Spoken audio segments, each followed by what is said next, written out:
Praise the Lord. കർത്താവായ യേശുക്രിസ്തുവിന്റെ ധന്യനാമത്തിൽ എല്ലാവർക്കും സ്നേഹവന്ദനം ചൊല്ലുന്നു. എൻ്റെ പേര് ഇസ്മായിൽ എന്നാണ്. പലരും എന്നോട് ചോദിക്കാറുണ്ട്, താങ്കൾ എന്തുകൊണ്ട് ഒരു ക്രിസ്ത്യാനിയായി? അല്പസമയം എൻ്റെ സാക്ഷ്യം നിങ്ങളുമായി പങ്കുവയ്ക്കുവാൻ ഞാൻ ആഗ്രഹിക്കുന്നു. ഉൽപ്പത്തി പുസ്തകം 16-ാം അധ്യായം അതിൻ്റെ 10 മുതലുള്ള വേദഭാഗങ്ങൾ നിങ്ങളുമായി പങ്കുവയ്ക്കാൻ ഞാൻ ആഗ്രഹിക്കുന്നു. അവിടെ അബ്രഹാമിൻ്റെ അല്ലെങ്കിൽ സാറായുടെ ദാസിയായ ഹാഗാർ സാറായുടെ അടുക്കിൽ നിന്ന് ഓടിപ്പോകുമ്പോൾ ദൈവത്തിൻ്റെ ദൂതൻ താനുമായി സംസാരിക്കുന്ന ഒരു വേദഭാഗമാണ് ഞാൻ നിങ്ങളുമായി പങ്കുവയ്ക്കാൻ ആഗ്രഹിക്കുന്നത്. അവിടെ ഇങ്ങനെ നാം കാണുന്നു, യഹോവയുടെ ദൂതൻ പിന്നെയും അവളോട്, ഞാൻ നിന്റെ സന്തതിയെ ഏറ്റവും വർദ്ധിപ്പിക്കും, അതെണ്ണിക്കൂടാതെ വണ്ണം പെരുപ്പമുള്ളതായിരിക്കും. നീ ഗർഭിണിയല്ലോ, നീ ഒരു മകനെ പ്രസവിക്കും. യഹോവ നിന്റെ സങ്കടം കേൾക്കുകൊണ്ട് അവൻ ഇഷ്മായേൽ എന്ന് പേർ വിളിക്കണം. അവൻ കാട്ട് കഴുതയെ പോലുള്ള മനുഷ്യനായിരിക്കും. അവന്റെ കൈ എല്ലാവർക്കും വിരോധമായും എല്ലാവരുടെ കൈ അവന് വിരോധമായും ഇരിക്കും. അവൻ തന്റെ സകല സഹോദരന്മാർക്കും എതിരെ പാർക്കും എന്ന് അരുളി ചെയ്തു. ഇന്ന് പകൽ നിങ്ങളുമായി അല്പസമയം ഞാൻ എൻ്റെ സാക്ഷ്യം പങ്കുവയ്ക്കുമ്പോൾ എന്തുകൊണ്ട് ഞാൻ ഈ വേദഭാഗം വായിച്ചു എന്ന് നിങ്ങൾ ചോദിക്കുമായിരിക്കാം. അബ്രഹാമിന്റെ ഭാര്യയായ സാറായുടെ ദാസിയായ ഹാഗാർ സാറായുടെ അടുക്കിൽ നിന്ന് ഓടിപ്പോകുമ്പോൾ തന്നോട് ദൈവത്തിന്റെ ദൂതൻ പറയുന്ന ഭാഗമാണല്ലോ നാം വായിച്ചത്. അവിടെ നാം ഇങ്ങനെ കാണുന്നു, നീ ഗർഭിണിയാണ്, നീ ഒരു മകനെ പ്രസവിക്കും, അവന്റെ പേര് ഇസ്മായിൽ എന്ന് നീ വിളിക്കണം. യഹോവ നിന്റെ സങ്കടം കേൾക്കുകൊണ്ട് അവൻ ഇസ്മായിൽ എന്ന് പേര് വിളിക്കണമെന്നാണ് നമ്മൾ വായിച്ചത്. ഞാനൊന്ന് പറയുന്നു, എന്തുകൊണ്ട് ഞാൻ ഈ വേദപുസ്തകം ആഴത്തിൽ സ്നേഹിക്കാനിട വന്നു? അതിന്റെ പ്രധാനപ്പെട്ട കാരണം, ഈ വേദപുസ്തകം ഇതൊരു പ്രവചന പുസ്തകമാണ്. ഇതിൽ എന്തൊക്കെ പ്രവചിച്ച് പറഞ്ഞിട്ടുണ്ടോ, എന്തൊക്കെ എഴുതി വെച്ചിട്ടുണ്ടോ, അതെല്ലാം അതുപോലെ നടന്നിട്ടുണ്ട്. ഇനി നടക്കാനുള്ളത് നടക്കുമെന്നും ഞാൻ പൂർണ്ണമായി വിശ്വസിക്കുന്നു. കാരണം ഇത് ദൈവത്തിന്റെ ആത്മാവിനാൽ വിരചിക്കപ്പെട്ട ദൈവത്തിന്റെ വചനമാണ്. ഇവിടെ നാം കണ്ടത്, യഹോവ നിന്റെ സങ്കടം കേൾക്കൊണ്ട് അവൻ ഇസ്മായിൽ എന്ന് പേർ വിളിക്കണം. അപ്പോൾ എൻ്റെ ദൈവത്തിന്റെ പ്രത്യേകത, അവൻ നമ്മുടെ സങ്കടങ്ങളെ കേൾക്കുന്നവനാണ്.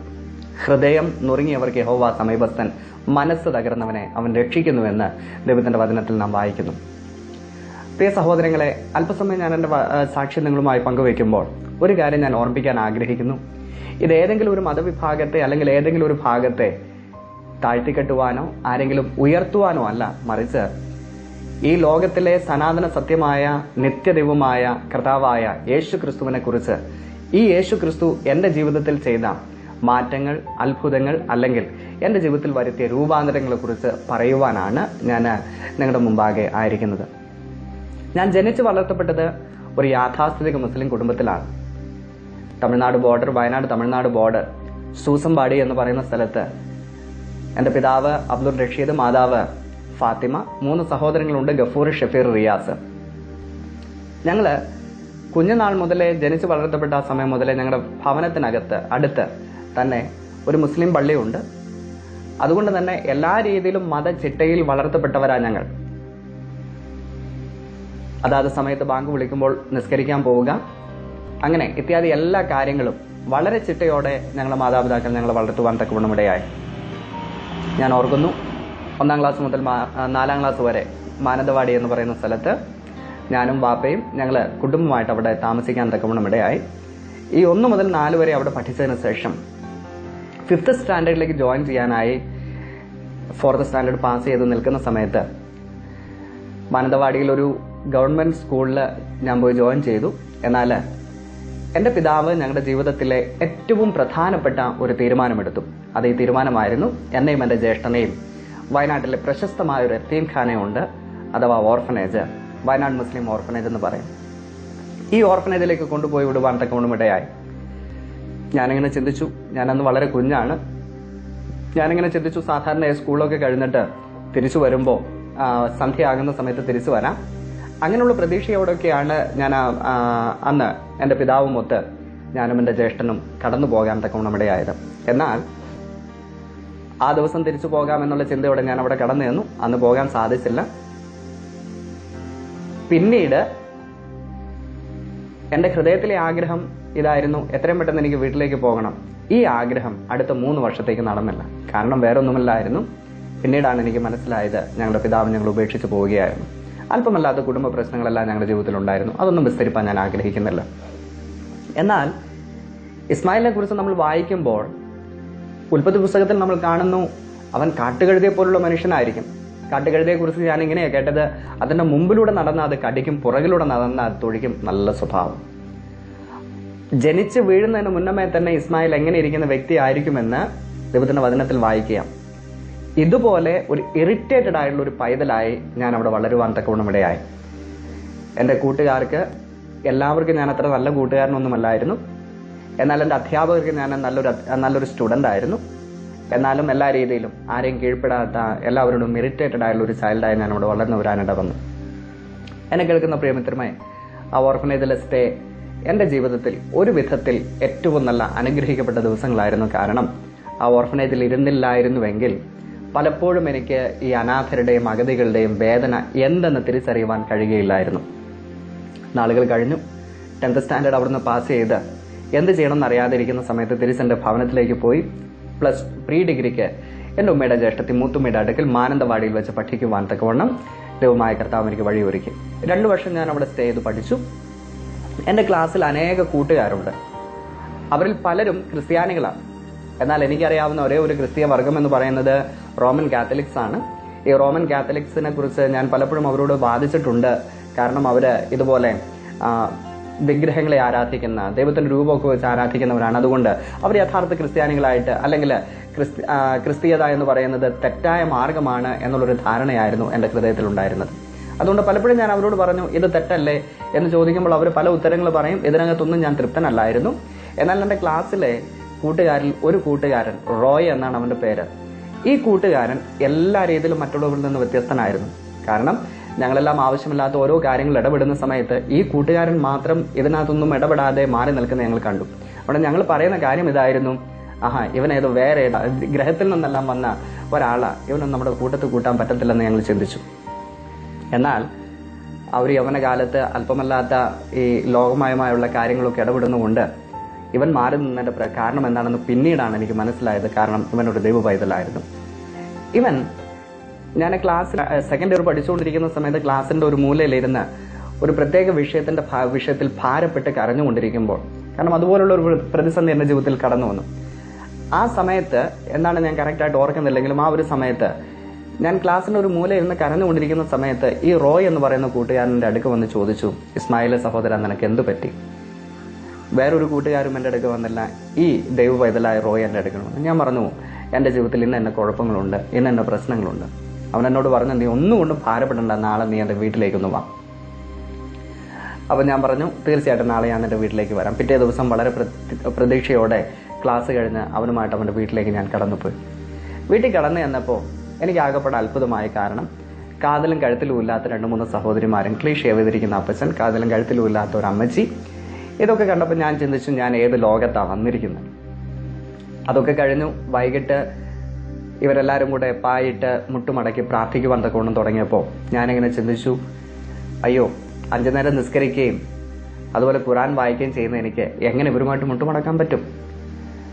ആദ്യം ഒന്ന് ഹെസിറ്റേറ്റ് ചെയ്തൊന്ന് മടിച്ചു നിന്ന എന്നെ ഏതോ ഒരു ശക്തി അവിടെ മുട്ടുമടക്കിപ്പിച്ചു. ഇന്ന് ഞാൻ മനസ്സിലാക്കുന്നു, അത് ദൈവത്തിന്റെ പരിശുദ്ധാത്മാവിന്റെ ശക്തിയാണ്. അതിനുശേഷം ഇവർ പാട്ടുപാടി ആരാധിച്ചു, വചനം വായിച്ചു, എന്നോടും വായിക്കാൻ പറഞ്ഞു. ഞാൻ ഏതാ ഭാഗം വായിച്ചതൊന്നും എനിക്കറിയത്തില്ല, പക്ഷെ ഇവർ വായിക്കാൻ പറഞ്ഞു, ഞാനും വായിച്ചു. അതിനുശേഷം ഈ വാത്സല്യ പിതാവ്, എല്ലാവരുടെയും പ്രാർത്ഥന കഴിഞ്ഞ് വാത്സല്യ പിതാവ് പ്രാർത്ഥിക്കാൻ കൊണ്ടു തുടങ്ങി. എല്ലാ കാര്യങ്ങളും പ്രാർത്ഥിച്ചെന്ന് ഞാൻ കരുതുകയാണ്. എന്താ പ്രാർത്ഥിച്ചെന്ന് ഞാൻ എപ്പോഴും ഓർക്കുന്നില്ല. ഒരു കാര്യം ഞാൻ ഓർക്കുന്നു, ഈ പിതാവ് പ്രാർത്ഥിക്കുമ്പോൾ ഇസ്മായിൽ ഇസ്മായിൽ എന്ന് പറയുകയും ചെയ്യുന്നു, ഏങ്ങലടിച്ച് കരയുകയും ചെയ്യുന്നു. ഞാനിങ്ങനെ ചിന്തിച്ചു, എൻ്റെ ജീവിതത്തിൽ ആദ്യമായി എന്നെ കാണുന്ന ഒരു വ്യക്തി എന്തുകൊണ്ടാണ് എനിക്ക് വേണ്ടി ഇങ്ങനെ കരയുന്നത്? ഇങ്ങനെ ഞാൻ ചിന്തിച്ചുകൊണ്ടിരിക്കുമ്പോൾ ഇദ്ദേഹം വീണ്ടും കരഞ്ഞു. എൻ്റെ ജീവിതത്തിൽ അതുവരെയും എനിക്ക് വേണ്ടി കരയുന്ന ഒരു വ്യക്തിയെ ഞാൻ കണ്ടിട്ടില്ല. ആ ഭവനത്തിൽ നിന്ന് വളരെ സന്തോഷത്തോടെ ഞാൻ തിരിച്ച് എൻ്റെ വീട്ടിലേക്ക് തിരിച്ചുപോയി. പ്രീ ഡിഗ്രി കഴിഞ്ഞതിന് ശേഷം ഡിഗ്രിക്ക് ഇംഗ്ലീഷ് ലിറ്ററേച്ചർ എടുത്ത് പഠിക്കാൻ തക്കവണ്ണം ബത്തേരിയിൽ കോഓപ്പറേറ്റീവ് കോളേജ് എന്ന് പറയുന്ന ഒരു പ്രൈവറ്റ് കോളേജ് ജോയിൻ ചെയ്ത് പഠിക്കാൻ എൻ്റെ ദൈവമായ കർത്താവിനെ സഹായിച്ചു. ഞാനിപ്പോൾ എൻ്റെ കർത്താവിനെ കുറിച്ച് പറയുമ്പോൾ അന്ന് ഇതിനെക്കുറിച്ചൊന്നും എനിക്ക് അറിയത്തില്ലായിരുന്നു. എന്നാൽ ഇപ്പോൾ എനിക്ക് മനസ്സിലാക്കാൻ പറ്റും, എൻ്റെ ജീവിതത്തിൽ കടന്നുപോയ ഓരോ കാര്യങ്ങളും എൻ്റെ ദൈവം അറിയാതെയല്ല സംഭവിച്ചത്. അതുകൊണ്ടാണ് ഞാനിപ്പോൾ കർത്താവിനെ കുറിച്ച് പറയുന്നത്. അങ്ങനെ ആ കോളേജിൽ ജോയിൻ ചെയ്ത് പഠിക്കാനായിട്ട് പോയപ്പോൾ എനിക്ക് ഇംഗ്ലീഷ് ഒട്ടും അറിയത്തില്ലായിരുന്നു. ഇംഗ്ലീഷ് അറിയത്തില്ലായിരുന്നു എന്ന് പറഞ്ഞാൽ വായിക്കാൻ അറിയാം, എഴുതാൻ അറിയാം, ഇതൊക്കെ അറിയാം. പക്ഷെ നല്ലതായിട്ട് സംസാരിക്കാൻ അറിയത്തില്ല. എൻ്റെ ക്ലാസ്സിൽ കുറേ കൂട്ടുകാരുണ്ട്, അവരെല്ലാം നല്ലതായിട്ട് ഇംഗ്ലീഷ് സംസാരിക്കുന്നവരാണ്. ഞങ്ങളുടെ ഒരു സാധാരണ രീതിയിൽ പറയുകയാണെങ്കിൽ എൻ്റെ ഇംഗ്ലീഷ് അത്ര പൊട്ട ഇംഗ്ലീഷായിരുന്നു. അതുകൊണ്ട് എന്നാലും ഞാൻ ആവേശത്തോടെ സംസാരിക്കുന്നതൊക്കെ കേട്ടിട്ട് സീനിയറായിട്ട് പഠിക്കുന്ന ഒരു സിസ്റ്ററുണ്ട്. ഇവര് കാതിലും കഴുത്തിലും ഒന്നും ഇല്ലാത്തൊരു സിസ്റ്ററാണ്. ഇപ്പോഴേ നമുക്ക് മനസ്സിലാക്കുക ഒരു പെന്തക്കോസ്തുകാരിയാണ്. ഇവര് എന്നോട് കൂട്ടുകൂടാൻ തുടങ്ങി. എനിക്ക് നല്ല കുറേ കൂട്ടുകാരുണ്ട്. ഒരിക്കലും മറക്കാൻ കഴിയാത്ത നല്ല സൗഹൃദങ്ങളുള്ള നല്ല കൂട്ടുകാർ എനിക്ക് ആ ക്ലാസ്സിൽ വെച്ച് ലഭിക്കാനിട വന്നു. അതിലൊരു സഹോദരനാണ് മനു. അദ്ദേഹത്തെക്കുറിച്ചൊന്നും ഇപ്പോൾ പറയാൻ ആഗ്രഹിക്കുന്നില്ലെങ്കിലും ഈ കൂട്ടുകാരൊക്കെ ഇങ്ങനെ ഇരിക്കുമ്പോൾ തന്നെ ഈ സഹോദരി, സീനിയറായിട്ട് പഠിക്കുന്ന സഹോദരി, എന്നെ ഇംഗ്ലീഷ് പഠിക്കാനൊക്കെ ഹെൽപ്പ് ചെയ്യാൻ തുടങ്ങി. അല്പം നോട്ട്സൊക്കെ എഴുതി തരാൻ തുടങ്ങി. സെക്കൻഡ് ഇയർ പഠിച്ചുകൊണ്ടിരിക്കുമ്പോൾ നല്ല കൂട്ടായപ്പോൾ ഈ സഹോദരി എനിക്കൊരു ഇംഗ്ലീഷിന്റെ ഗിദെയൻസ് ബൈബിൾ ഗിഫ്റ്റ് തന്നു. ഖുറാനകത്ത് ഇങ്ങനെ പറയുന്നു, നിങ്ങൾ ഇഞ്ചീൽ എന്ന് പറയുന്നത് തിരുത്തപ്പെട്ട പുസ്തകമാണ്, നിങ്ങൾ യാതൊരു കാരണവശാലും അത് വായിക്കരുത്. തൗറാത്തുണ്ട്, സബൂറുണ്ട്, ഇഞ്ചീലുണ്ട്. ഖുറാൻ വന്നതോടുകൂടെ ഇതൊക്കെ കാലഹരണപ്പെട്ടുവെന്ന് ഖുറാൻ പഠിപ്പിക്കുകയാണ്.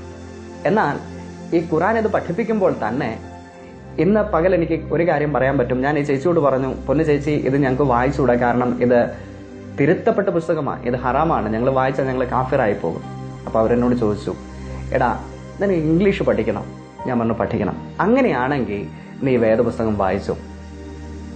ഒരു കാര്യം ഞാൻ പറയാം, ഈ വേദപുസ്തകം ഞാൻ വായിക്കാൻ തുടങ്ങിയത് ഇംഗ്ലീഷ് പഠിക്കാൻ വേണ്ടിയിട്ടാണ്. ആദ്യം ഒന്നും മനസ്സിലായില്ല. പക്ഷെ ഒരു കാര്യമുണ്ട്, ഇത് ജീവനുള്ള ദൈവത്തിന്റെ ജീവനുള്ള വചനമാണ്. ഈ വചനം ഏതുദ്ദേശത്തോടുകൂടി ഒരു വ്യക്തി തൊട്ടാലും ആ വ്യക്തിയുടെ ജീവിതത്തിൽ രൂപാന്തരം ഉണ്ടാകും. കാരണം ഈ വചനം എഴുതിയത് ദൈവത്തിന്റെ ആത്മാവിനാൽ നിയോഗിക്കപ്പെട്ട അല്ലെങ്കിൽ ദൈവാത്മാവിനാൽ എഴുതപ്പെട്ട ഒരു വചനമാകൊണ്ട്, ദൈവത്തിന്റെ ഹിതപ്രകാരം എഴുതപ്പെട്ട വചനമാകൊണ്ട് അത് ജീവിതങ്ങൾക്ക് രൂപാന്തരം ഉണ്ടാക്കുവാൻ കാരണമാകും എന്ന പൂർണ്ണമായ വിശ്വാസം എനിക്കുണ്ട്. കാരണം എന്തെന്നറിയാമോ, ഈ വേദപുസ്തകം ആദ്യമൊന്നും മനസ്സിലായില്ല, എന്താ ഇതിനകത്ത് എഴുതിയിരിക്കുന്ന പലയാവർത്തി വായിക്കും തോറും എൻ്റെ ജീവിതത്തിൽ ഞാൻ അറിയാതെ മാറ്റങ്ങൾ ഉണ്ടാകുവാൻ തക്കവണ്ണം തുടങ്ങി. അപ്പോൾ എനിക്ക് മനസ്സിലായി ഇതിനകത്ത് എന്തോ സത്യമുണ്ട്. അങ്ങനെ ഇരിക്കുമ്പോൾ ഇതേ ചേച്ചി എന്നെ ICPF വർക്ക് ചെയ്യുന്ന ജേക്കബ് കുറുവിള, അന്നമ്മ ജേക്കബ് എന്ന് പറയുന്ന ഒരു കുടുംബത്തിനകത്തേക്ക്, കുടുംബം നടത്തുന്ന ഒരു കോളേജ് യൂത്തിന് വേണ്ടിയിട്ട് നടത്തുന്ന ഒരു ക്ലാസ് അറ്റൻഡ് ചെയ്യുവാൻ തക്കവണ്ണം എന്നെ കൊണ്ടുപോകാനിടയായി. അവിടേക്ക് പോയപ്പോൾ അവരെ കണ്ടപ്പോഴേ എനിക്ക് മനസ്സിലായി ക്ലീൻ ഷേവ് ചെയ്തിരിക്കുന്ന അങ്കിളാണ്, കാതിലും കഴുത്തിലും ഇല്ലാത്ത ആന്റിയാണ്. ഇപ്പൊ എനിക്ക് മനസ്സിലായി ഒരു പെന്തക്കോസ്തുകാരാണ്. ഞാൻ അവരുടെ അടുക്കൽ പോയി. അങ്ങനെ ആദ്യമായിട്ട് അവരുടെ ക്ലാസ്സിൽ പങ്കെടുത്തുകൊണ്ടിരിക്കുന്ന സമയത്ത് അവർ യേശുവിനെ കുറിച്ചൊന്നും പറയുന്നില്ല. കുറെ കുട്ടികളുണ്ട്. സാധാരണയായിട്ട് പേഴ്സണാലിറ്റി ഡെവലപ്മെന്റിനെ കുറിച്ചും യങ്സ്റ്റേഴ്സ് ഫേസ് ചെയ്യുന്ന പ്രോബ്ലംസിനെ കുറിച്ചൊക്കെ അവർ നല്ല രീതിയിൽ ക്ലാസ് എടുത്തുകൊണ്ടിരിക്കുന്നു. എനിക്ക് ആ ക്ലാസ് നല്ലതായിട്ട് ഇഷ്ടമായി. ആ ക്ലാസ്സിന് ശേഷം ഈ അങ്കിളും ആന്റിയുമായിട്ട് സംസാരിപ്പാൻ എൻ്റെ ഒരു കൂട്ടുകാരനുമായി ഞാൻ അവിടെ നിന്നു. എല്ലാം സംസാരിച്ചതിന് ശേഷം ഈ ആന്റി ഇങ്ങനെ ഒരു കാര്യം ചോദിച്ചു, ഇസ്മായിലെ, ഞങ്ങൾ നിനക്ക് വേണ്ടി ഒന്ന് പ്രാർത്ഥിക്കട്ടെ. ഞാൻ പറഞ്ഞു, ആന്റി പ്രാർത്ഥിച്ചു. നിങ്ങൾ യേശുവിനോടായിരിക്കും പ്രാർത്ഥിക്കുക, പക്ഷെ ഞാൻ എൻ്റെ അള്ളാഹുവിനോട് പ്രാർത്ഥിക്കും, എൻ്റെ ദൈവത്തോടെ ഞാൻ പ്രാർത്ഥിക്കത്തുള്ളൂ. അങ്ങനെ ഇരിക്കുമ്പോൾ ഇവർ രണ്ടുപേരും കരം കോർത്തു പിടിച്ച് ഏങ്ങലടിച്ച് കരഞ്ഞ് പ്രാർത്ഥിക്കാൻ തുടങ്ങി.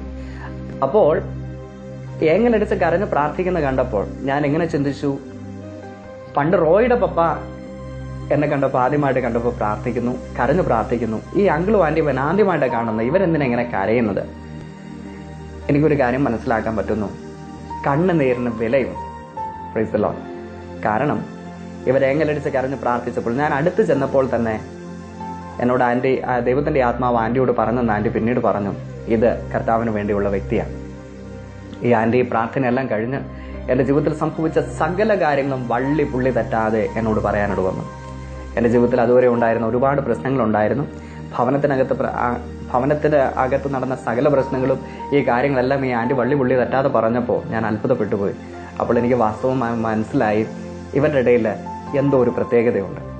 ഞാൻ തിരിച്ച് ക്ലാസ്സിലേക്ക് പോയി, വീട്ടിലേക്ക് പോയി. പിറ്റേ ദിവസം ഞാൻ എൻ്റെ കൂട്ടുകാരോട് അനേകരോട് പറഞ്ഞു, എടാ ഇങ്ങനെ ഒരു അങ്കിളും ആന്റിയും ഉണ്ട്, നമുക്ക് അവരുടെ അടുക്കിലേക്ക് പോകാം. എൻ്റെ കൂട്ടുകാരിൽ പലരും അവരുടെ അടുക്കിലേക്ക് വന്നു.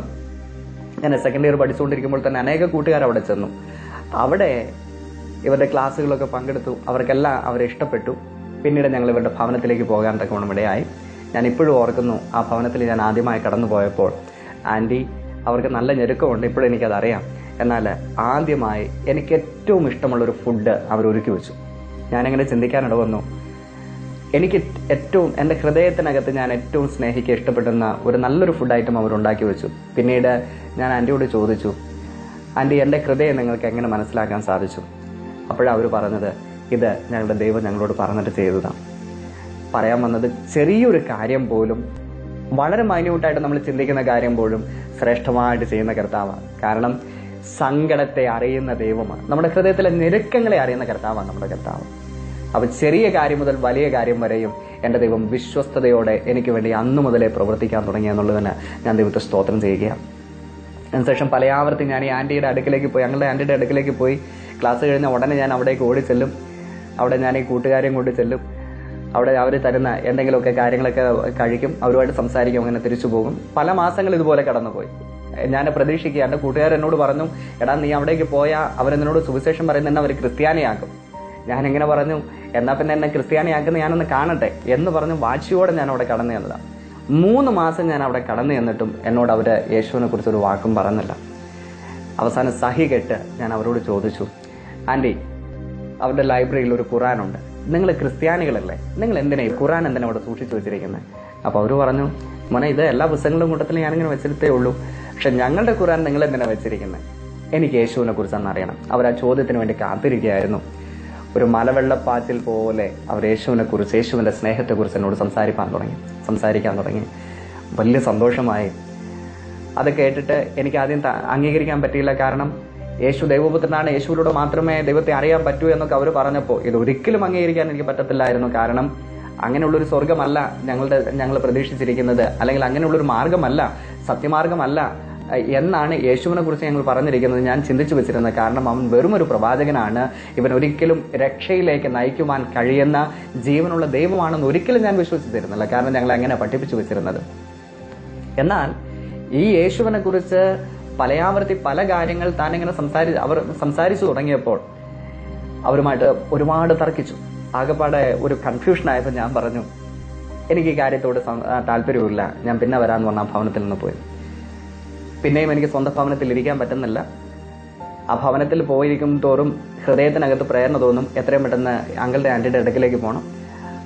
ആൻറ്റിയുടെ അടുക്കിലേക്ക് പോയി അവർ തരുന്ന ഫുഡ് കഴിക്കും, അവരൊരുക്കി വെച്ചിരിക്കുന്ന കട്ടിലേ ഞാൻ കിടക്കും. പക്ഷെ അവരെ ഞാൻ ഉറക്കത്തില്ല. പലപ്പോഴും പാതിരാത്രി 1 മണി 2 മണി വരെയൊക്കെ അവരുമായിട്ട് തർക്കിച്ച അനുഭവങ്ങൾ ജീവിതത്തിൽ ഉണ്ടായിട്ടുണ്ട്. എന്നിരുന്നാലും വളരെ സഹിഷ്ണുതയോടെ എന്നെ കൈക്കൊണ്ട എൻ്റെ പ്രിയ അങ്കിളും ആൻറ്റിയും കുറിച്ച് ഓർത്ത് ഞാൻ ദൈവത്തിന് സ്തോത്രം ചെയ്യുന്നു. അങ്ങനെ ഇരിക്കുമ്പോൾ എൻ്റെ കൂട്ടുകാരിൽ ഞാൻ ആദ്യം പറഞ്ഞ മനു, ബിനു, ഷംന, ഇതുപോലുള്ള പല കൂട്ടുകാർ കർത്താവിനെ അറിഞ്ഞു. അവർ മനുവും ബിനുവും ഒക്കെ കത്തോലിക്കക്കാരായിരുന്നു. ഷംന ഒരു ഹൈന്ദവ മാർഗത്തിൽ നിന്ന് ക്രിസ്തീയ മാർഗം സ്വീകരിച്ചൊരു വ്യക്തിയാണ്. ഇവരെല്ലാം സ്നാനപ്പെടുവാൻ തീരുമാനിച്ചപ്പോൾ എന്താ സ്നാനം എന്നറിയണമല്ലോ, ഇതറിയാൻ വേണ്ടിയിട്ട് ഞാൻ അവരുടെ അടുക്കിലേക്ക് ഒന്ന് പോയതാണ്. അവരുടെ അടുക്കിലേക്ക് പോയപ്പോൾ എൻ്റെ കൂട്ടുകാരാരാണെന്ന് എനിക്ക് നല്ലതായിട്ട് അറിയാം. അവർ യേശുവിനെ അറിഞ്ഞതിന് മുമ്പ് എങ്ങനെയുള്ള വ്യക്തികളായിരുന്നെന്ന് എനിക്ക് നല്ലതായിട്ട് അറിയാം.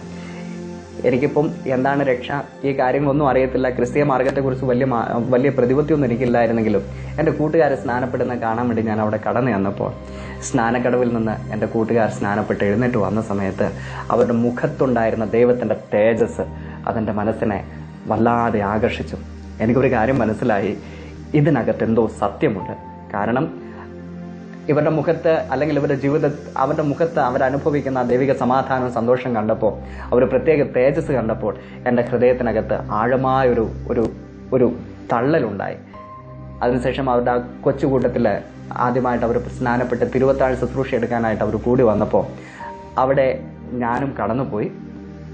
തിരുവത്താഴ് ശുശ്രൂഷ എടുത്തുകൊണ്ടിരിക്കുന്ന സമയത്ത് ദൈവത്തിൻ്റെ ദാസൻ അവസാനം എല്ലാം കഴിഞ്ഞിട്ട് ഇങ്ങനെ പറഞ്ഞു, സാധാരണയായിട്ട് പറയാറുള്ളത് അപ്പവും വീഞ്ഞും ശേഷിച്ചിരിക്കുന്നത്, ഇത് കാണിക്കുന്നത് അനേകർ ഇതിനകത്ത് ഭാഗവാക്കാകാനുണ്ടെന്നാണ് സാധാരണ പറയാറുള്ളത്. പക്ഷേ അന്ന് ആ ദൈവത്തിന്റെ ദാസൻ ഇങ്ങനെ പറഞ്ഞു, അപ്പവും വീഞ്ഞും ശേഷിച്ചിരിക്കുന്നു. ഇത് കാണിക്കുന്നതെന്ന് പറയുന്നതിന് പകരം അദ്ദേഹം എന്നോട് പറഞ്ഞു, ഇത് നിന്റെ അവസാനത്തെ ചാൻസ്. ഇന്ന് നീ കർത്താവിനെ സ്വീകരിച്ചില്ലെങ്കിൽ നിന്റെ കാര്യം പോക്കാം. അപ്പോൾ ആ കൊച്ചു റൂമിനകത്ത് ഞാനും 2-3 കുഞ്ഞുങ്ങളും ഒഴികെ കർത്താവിനെ അറിയാത്തവരായിട്ട് വേറെ ആരുമില്ല. എനിക്ക് മനസ്സിലായ ദൈവം എന്നോടാണ് സംസാരിക്കുന്നത്. ആരോടും യാത്ര പറയാതെ ഞാൻ എൻ്റെ ഭവനത്തിലേക്ക് തിരിച്ചു പോകുന്ന സമയത്ത് തിരക്കേറിയ ബസ്സിലിരുന്ന് സർവശക്തനായ ദൈവത്തോട്, അന്ന് ഞാൻ ആരാധിച്ചിരുന്ന ദൈവത്തോട് ഇങ്ങനെ ചോദിച്ചു, ദൈവമേ, ഞാൻ കഴിഞ്ഞ 19 വർഷങ്ങളായി ജനിച്ചു വളർന്ന നാൾ മുതൽ നീ ദൈവമാണെന്ന് പഠിച്ചു വളർന്ന വ്യക്തിയാണ്. എനിക്കറിയാം നീ ആ ദൈവം. അന്ന് ഞാൻ പറഞ്ഞതാണ്, ഇന്ന് ഞാനത് പറയുന്നില്ല. പക്ഷേ ഇവർ പറയുന്നു യേശുവിലൂടെ അല്ലാതെ സ്വർഗത്തിലേക്ക് പോകാൻ പറ്റത്തില്ല, യേശു മാത്രമാണ് യഥാർത്ഥ വഴി, യേശുവാണ് യഥാർത്ഥ സ്നേഹം. ഇവർ പറയുന്നു, എന്താണ് സത്യമെന്ന് നീ എന്നോട് പറയണം. ഞാൻ പ്രാരംഭത്തിൽ വായിച്ച വേദഭാഗം നിങ്ങൾ ഓർക്കുന്നല്ലോ, യഹോവ നിന്റെ സങ്കടം കേൾക്കൊണ്ടവൻ ഇസ്മായിൽ എന്ന് പേർ വിളിക്കണം. നമ്മുടെ ദൈവത്തിന്റെ പ്രത്യേകത, അവൻ കേൾക്കുന്നവനാണ്. ഈ ദൈവം ഒരിക്കലും സങ്കടങ്ങളെ കേട്ട് മൗനമായിട്ടിരിക്കുന്നവനല്ല, അവൻ കേൾക്കുന്നു, അതിന് ഉത്തരമരുളുന്നു. ദൈവത്തിന്റെ വചനത്തിൽ ഇങ്ങനെ വായിക്കുന്നു, ഹൃദയം നുറുങ്ങിയവർക്ക് യഹോവ സമീപസ്ഥൻ, മനസ്സ് തകർന്നവരെ അവൻ രക്ഷിക്കുന്നു. ഞാനങ്ങനെ ഹൃദയ നുറുക്കത്തോടെ ആ ബസ്സിനകത്തിരുന്ന് കരഞ്ഞു പ്രാർത്ഥിക്കുമ്പോൾ ഈ സർവശക്തനായ യേശു കർത്താവ് എൻ്റെ ഹൃദയത്തോട് സംസാരിച്ചു, എന്നോട് സംസാരിച്ചു. യേശു എന്നോട് പറഞ്ഞു, ഇസ്മായിലെ, നിന്റെ കയ്യിലിരിക്കുന്ന ബൈബിൾ നീ തുറക്ക്, വായിക്ക്. യോഹന്നാൻ എഴുതിയ സുവിശേഷം 1-ാം അധ്യായം 12-ാമത്തെ തിരുവചനം. യേശുവിനെ കൈക്കൊണ്ട് അവന്റെ നാമത്തിൽ വിശ്വസിക്കുന്ന ഏവർക്കും ദൈവമക്കളാകുവാൻ അവൻ അധികാരം കൊടുത്തു. ആ വചനം എൻ്റെ ഹൃദയത്തിന് ആഴത്തിൽ പതിഞ്ഞു. ഏവർക്കും എന്ന് പറയുമ്പോൾ മുസൽമാനായിരുന്ന എനിക്കും പറ്റുമല്ലോ. അങ്ങനെയെങ്കിൽ യേശുവെ, എൻ്റെ ഹൃദയത്തിലേക്ക് നീ ഒന്ന് വരണമേ. 1999 ഡിസംബർ 9 5:45 എൻ്റെ യേശു കർത്താവ് എൻ്റെ ഹൃദയത്തിൽ കർത്താധികർത്താവായി രാജാധിരാജാവായി വരുവാൻ തക്കവണ്ണമിടയായി. ആ സമയത്ത് ഞാൻ എന്താ ചെയ്യുന്നതെന്ന് എനിക്ക് മനസ്സിലായില്ല. പക്ഷെ ഒരു കാര്യം ഞാൻ ചിന്തിച്ചു, എനിക്ക് തിരിച്ചറിയാൻ പറ്റി, എൻ്റെ യേശു, ഈ ഉലകത്തെ സൃഷ്ടിച്ച, എന്നെ സൃഷ്ടിച്ച ഹല്ലേലൂയ ആ ദൈവം എൻ്റെ ഹൃദയത്തിൽ വന്നു. ആ നിമിഷം മുതൽ എൻ്റെ ജീവിതത്തിലുണ്ടായ മാറ്റം, എൻ്റെ ഹൃദയത്തിലുണ്ടായിരുന്ന സമാധാനം, അത് ഒരിക്കലും വർണ്ണിക്കുവാൻ കഴിയാത്ത സമാധാനമാണ്. സാധാരണയായിട്ട് ഞാൻ വീട്ടിലേക്ക് തിരിച്ചു ചെല്ലുന്ന സമയത്ത് അനിയന്മാരോട് വഴക്കിടുന്ന പതിവുണ്ട്. സാധാരണയായിട്ട് വീട്ടിലേക്ക് ചെല്ലുന്ന സമയത്ത് ദേഷ്യ സ്വഭാവത്തോടെ കടന്നു ചെല്ലുന്ന പതിവുണ്ട്. എന്നാൽ ആദ്യമായിട്ട് എൻ്റെ ഉമ്മയോട് സ്നേഹത്തോടെ ഉമ്മ എന്ന് വിളിക്കാൻ, എൻ്റെ അനിയന്മാരോട് സ്നേഹത്തോടെ, അവരോട് വളരെ സ്നേഹത്തോടെ അവരോട് ഇടപെടാനൊക്കെ കർത്താവ് എന്നെ സഹായിച്ചു. ഞാൻ മനസ്സിലാക്കുന്നു, യേശുവിൻ്റെ സ്നേഹം എല്ലാവരും രൂപാന്തരപ്പെടുത്തുന്ന സ്നേഹമാണ് യേശുവിൻ്റെ സ്നേഹം. അതിനുശേഷം പിന്നീട് എന്താ ചെയ്യണമെന്ന് എനിക്ക് അറിയത്തില്ലാത്തത് കൊണ്ട് എനിക്ക് ബൈബിൾ തന്ന ആ സഹോദരിയെ ഞാൻ വിളിച്ച കാര്യങ്ങളൊക്കെ പറഞ്ഞു, എൻ്റെ അങ്കിളിൻ്റെ ആൻറ്റിയെ ഞാൻ വിളിച്ച കാര്യങ്ങളൊക്കെ പറഞ്ഞു. എന്നാൽ ഈ സഹോദരിയുടെ ചർച്ചിലേക്ക് ഞാൻ കടന്നുപോയി. അവിടെ ആദ്യമായിട്ടൊരു സൺഡേ ആരാധനയ്ക്ക് പോയപ്പോൾ അവിടുത്തെ പ്രിയ പാസ്റ്റർ ജോസ് മാടശ്ശേരി, അദ്ദേഹം ഇതുപോലെ എന്താണ് രക്ഷ, എന്താണ് യഥാർത്ഥത്തിൽ ക്രിസ്തീയത എന്നുള്ളതിനെക്കുറിച്ച് ഒരാമുഖമായി ഒരു നല്ലൊരു മെസ്സേജ് പറയാൻ തക്കവണ്ണമിടയായി. അപ്പോഴാണ് വാസ്തവത്തിൽ എന്താണ് യഥാർത്ഥത്തിൽ രക്ഷിക്കപ്പെടുക എന്ന് പറഞ്ഞാലെന്ന് മനസ്സിലാക്കാനിടയായത്. നമ്മുടെ പാപങ്ങൾക്ക് വേണ്ടി കാൽവരി ക്രൂശിൽ അവസാനത്തെ തുള്ളി രക്തം വരെയും മുറ്റിത്തന്ന് മരിച്ച് അടക്കപ്പെട്ട ഈ യേശു കർത്താവിലൂടെ അല്ലാതെ എനിക്ക് ദൈവത്തോട് അടുക്കുവാൻ കഴിയുകയില്ല, പിതാവായ ദൈവത്തോട് അടുക്കാൻ കഴിയുകയില്ലെന്ന് എനിക്കന്ന് ബോധ്യമായി. അന്ന് കണ്ണുനീരോടുകൂടെ എൻ്റെ പാപങ്ങളെ എല്ലാം ഏറ്റുപറഞ്ഞ് ഉപേക്ഷിച്ച് എൻ്റെ കർത്താവിനെ സ്വന്തരക്ഷിതാവായി സ്വീകരിക്കാൻ കർത്താവിനെ സഹായിച്ചു. അന്ന് ആ ചർച്ചിൽ വെച്ച് എൻ്റെ ദൈവത്തിന് വേണ്ടി പൂർണ്ണമായി എന്നെ സമർപ്പിക്കാൻ തക്കവണ്ണമിടയായി. അതിനുശേഷം പ്രിയ അങ്കിളിനും ആൻറ്റിയും ഒക്കെ കണ്ട് കാര്യങ്ങളൊക്കെ സംസാരിച്ചു. ഈ ചർച്ചിൽ കണ്ടിന്യൂസ് ആയിട്ട് പോരാൻ തുടങ്ങി. ഏകദേശം 3 മാസം കഴിഞ്ഞതിന് ശേഷം സംസാരിച്ചു കൊണ്ടിരിക്കുമ്പോൾ തന്നെ എനിക്ക് നല്ല ഹൃദയത്തിൽ ബോധ്യമുണ്ട്, ഞാൻ രക്ഷിക്കപ്പെടാൻ തന്നെ കാരണം എൻ്റെ കൂട്ടുകാരൻ്റെ സ്നാനമാണ്. എനിക്ക് മനസ്സിലായി, പാപത്തിൽ മരിച്ച് ജീവിച്ചിരുന്ന എനിക്ക് പുതുജീവൻ തന്ന കർത്താവിൻ്റെ ആ സ്നേഹത്തിൻ്റെ പൂർണ്ണത വെളിപ്പെടണമെങ്കിൽ ഞാൻ കർത്താവിനെ ജലത്തിൽ സാക്ഷിച്ചേ പറ്റൂ. ഞാൻ ഈ ആഗ്രഹം പാസ്റ്ററുമായിട്ട് സംസാരിച്ചു, അങ്കിളും ആൻറ്റിയുമായിട്ട് സംസാരിച്ചു. ഈ പാസ്റ്റർ എന്നെ ബത്തേരിയിൽ ഒരു മാനാഞ്ചിറ സ്ക്വയർ എന്ന് പറയുന്ന ആ സ്ക്വയറിൽ അവിടെ വെച്ച് എനിക്ക് സ്നാനപ്പെടുവാൻ തക്കവണ്ണം, നാലാഞ്ചിറ സ്ക്വയർ എന്ന് പറയുന്ന സ്ഥലത്ത് വെച്ച് എനിക്ക് സ്നാനപ്പെടാൻ തക്കവണ്ണം ഇടയായി. വളരെ രഹസ്യമായിട്ടാണ് ഞാൻ ഈ കാര്യങ്ങളൊക്കെ ചെയ്തത്. എൻ്റെ ഭവനത്തിലേക്ക് പോകുമ്പോൾ തീർച്ചയായിട്ടും അവർക്ക് ചെറുതായിട്ടുള്ള ചില സംശയങ്ങൾ ഉണ്ടായിരുന്നു. കാരണം ഞാൻ എൻ്റെ കർത്താവിനെ അറിഞ്ഞതിന് ശേഷം അധികമൊന്നും അവരുടെ മതചിട്ടകൾക്ക് അടിസ്ഥാനപരമായ കാര്യങ്ങളൊന്നും ചെയ്യാൻ ഞാൻ കടന്നു പോകത്തില്ലായിരുന്നു. നിസ്കരിക്കാനോ പ്രാർത്ഥിക്കാനോ ഒന്നും ഞാൻ കടന്നു പോകത്തില്ലായിരുന്നു. അതുകൊണ്ട് എല്ലാവർക്കും സംശയമായിരുന്നു. ഇങ്ങനെ ഇരിക്കുമ്പോഴാണ് എല്ലാവരും ഇങ്ങനെ പറയുന്നു, ചിലരൊക്കെ ഇങ്ങനെ ഉമ്മയോടും ജ്യേഷ്ഠനോടും ഒക്കെ പറഞ്ഞു, അവൻ മത്തായിയായി, അവൻ ക്രിസ്ത്യാനിയായെന്നാണ് കേൾക്കുന്നത്. അങ്ങനെയൊക്കെ പറഞ്ഞ് ഒരുപാട് പ്രശ്നങ്ങളൊക്കെ ഉണ്ടായിരുന്നു. പക്ഷേ എൻ്റെ കോളേജിൽ നിന്ന് എനിക്ക് ഉച്ചയ്ക്ക് ശേഷമാണ് ക്ലാസ്. ഈ കോളേജ് കഴിഞ്ഞ് വീട്ടിലേക്ക് പോകുമ്പോൾ ഞാൻ വളരെ താമസിച്ച് വീട്ടിലേക്ക് പോകത്തുള്ളൂ. വീട്ടിലേക്ക് ഇങ്ങനെ പോകുന്ന സമയത്ത് താമസിച്ച് ചെല്ലും, ഏറ്റവും ലാസ്റ്റ് ബസ്സിന് ചെല്ലും, എല്ലാവരും ഉറങ്ങി കഴിഞ്ഞിട്ട് ഞാൻ വീട്ടിൽ ചെല്ലത്തുള്ളൂ. കാരണം ഇവരുടെ ചോദ്യത്തെ അഭിമുഖീകരിക്കാൻ മടിച്ചിട്ട് തന്നെ ഞാനത് ചെയ്തത്. ഉമ്മ പലപ്പോഴായിട്ട് ഇങ്ങനെ ചോദിച്ചു, മോനെ നീ ക്രിസ്ത്യാനിയായെന്ന് കേൾക്കുന്നു, നീ മത്തായിയായെന്ന് കേൾക്കുന്നു, അത് ശരിയാണ്? ഞാൻ പറഞ്ഞു, ഇല്ല ഉമ്മ, ഞാൻ ഇപ്പോഴും ഇസ്മായിൽ തന്നെയല്ലേ, ഞാൻ ഉമ്മയുടെ ഇസ്മായിൽ തന്നെയാണ്. പക്ഷേ സ്നാനപ്പെട്ടതിന് ശേഷം എന്നെ സ്നാനപ്പെടുത്തുവാൻ കൊണ്ടുപോയ ഡ്രൈവർ, വണ്ടിയുടെ ഡ്രൈവർ ഒരു മുസൽമാനായിരുന്നു ഞാൻ കരുതുകയാണ്.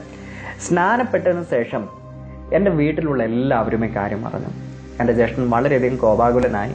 എന്നെ നല്ലതായിട്ട് സ്നേഹിക്കാൻ കരുതുകയും ചെയ്യുന്ന ജ്യേഷ്ഠനാണ്.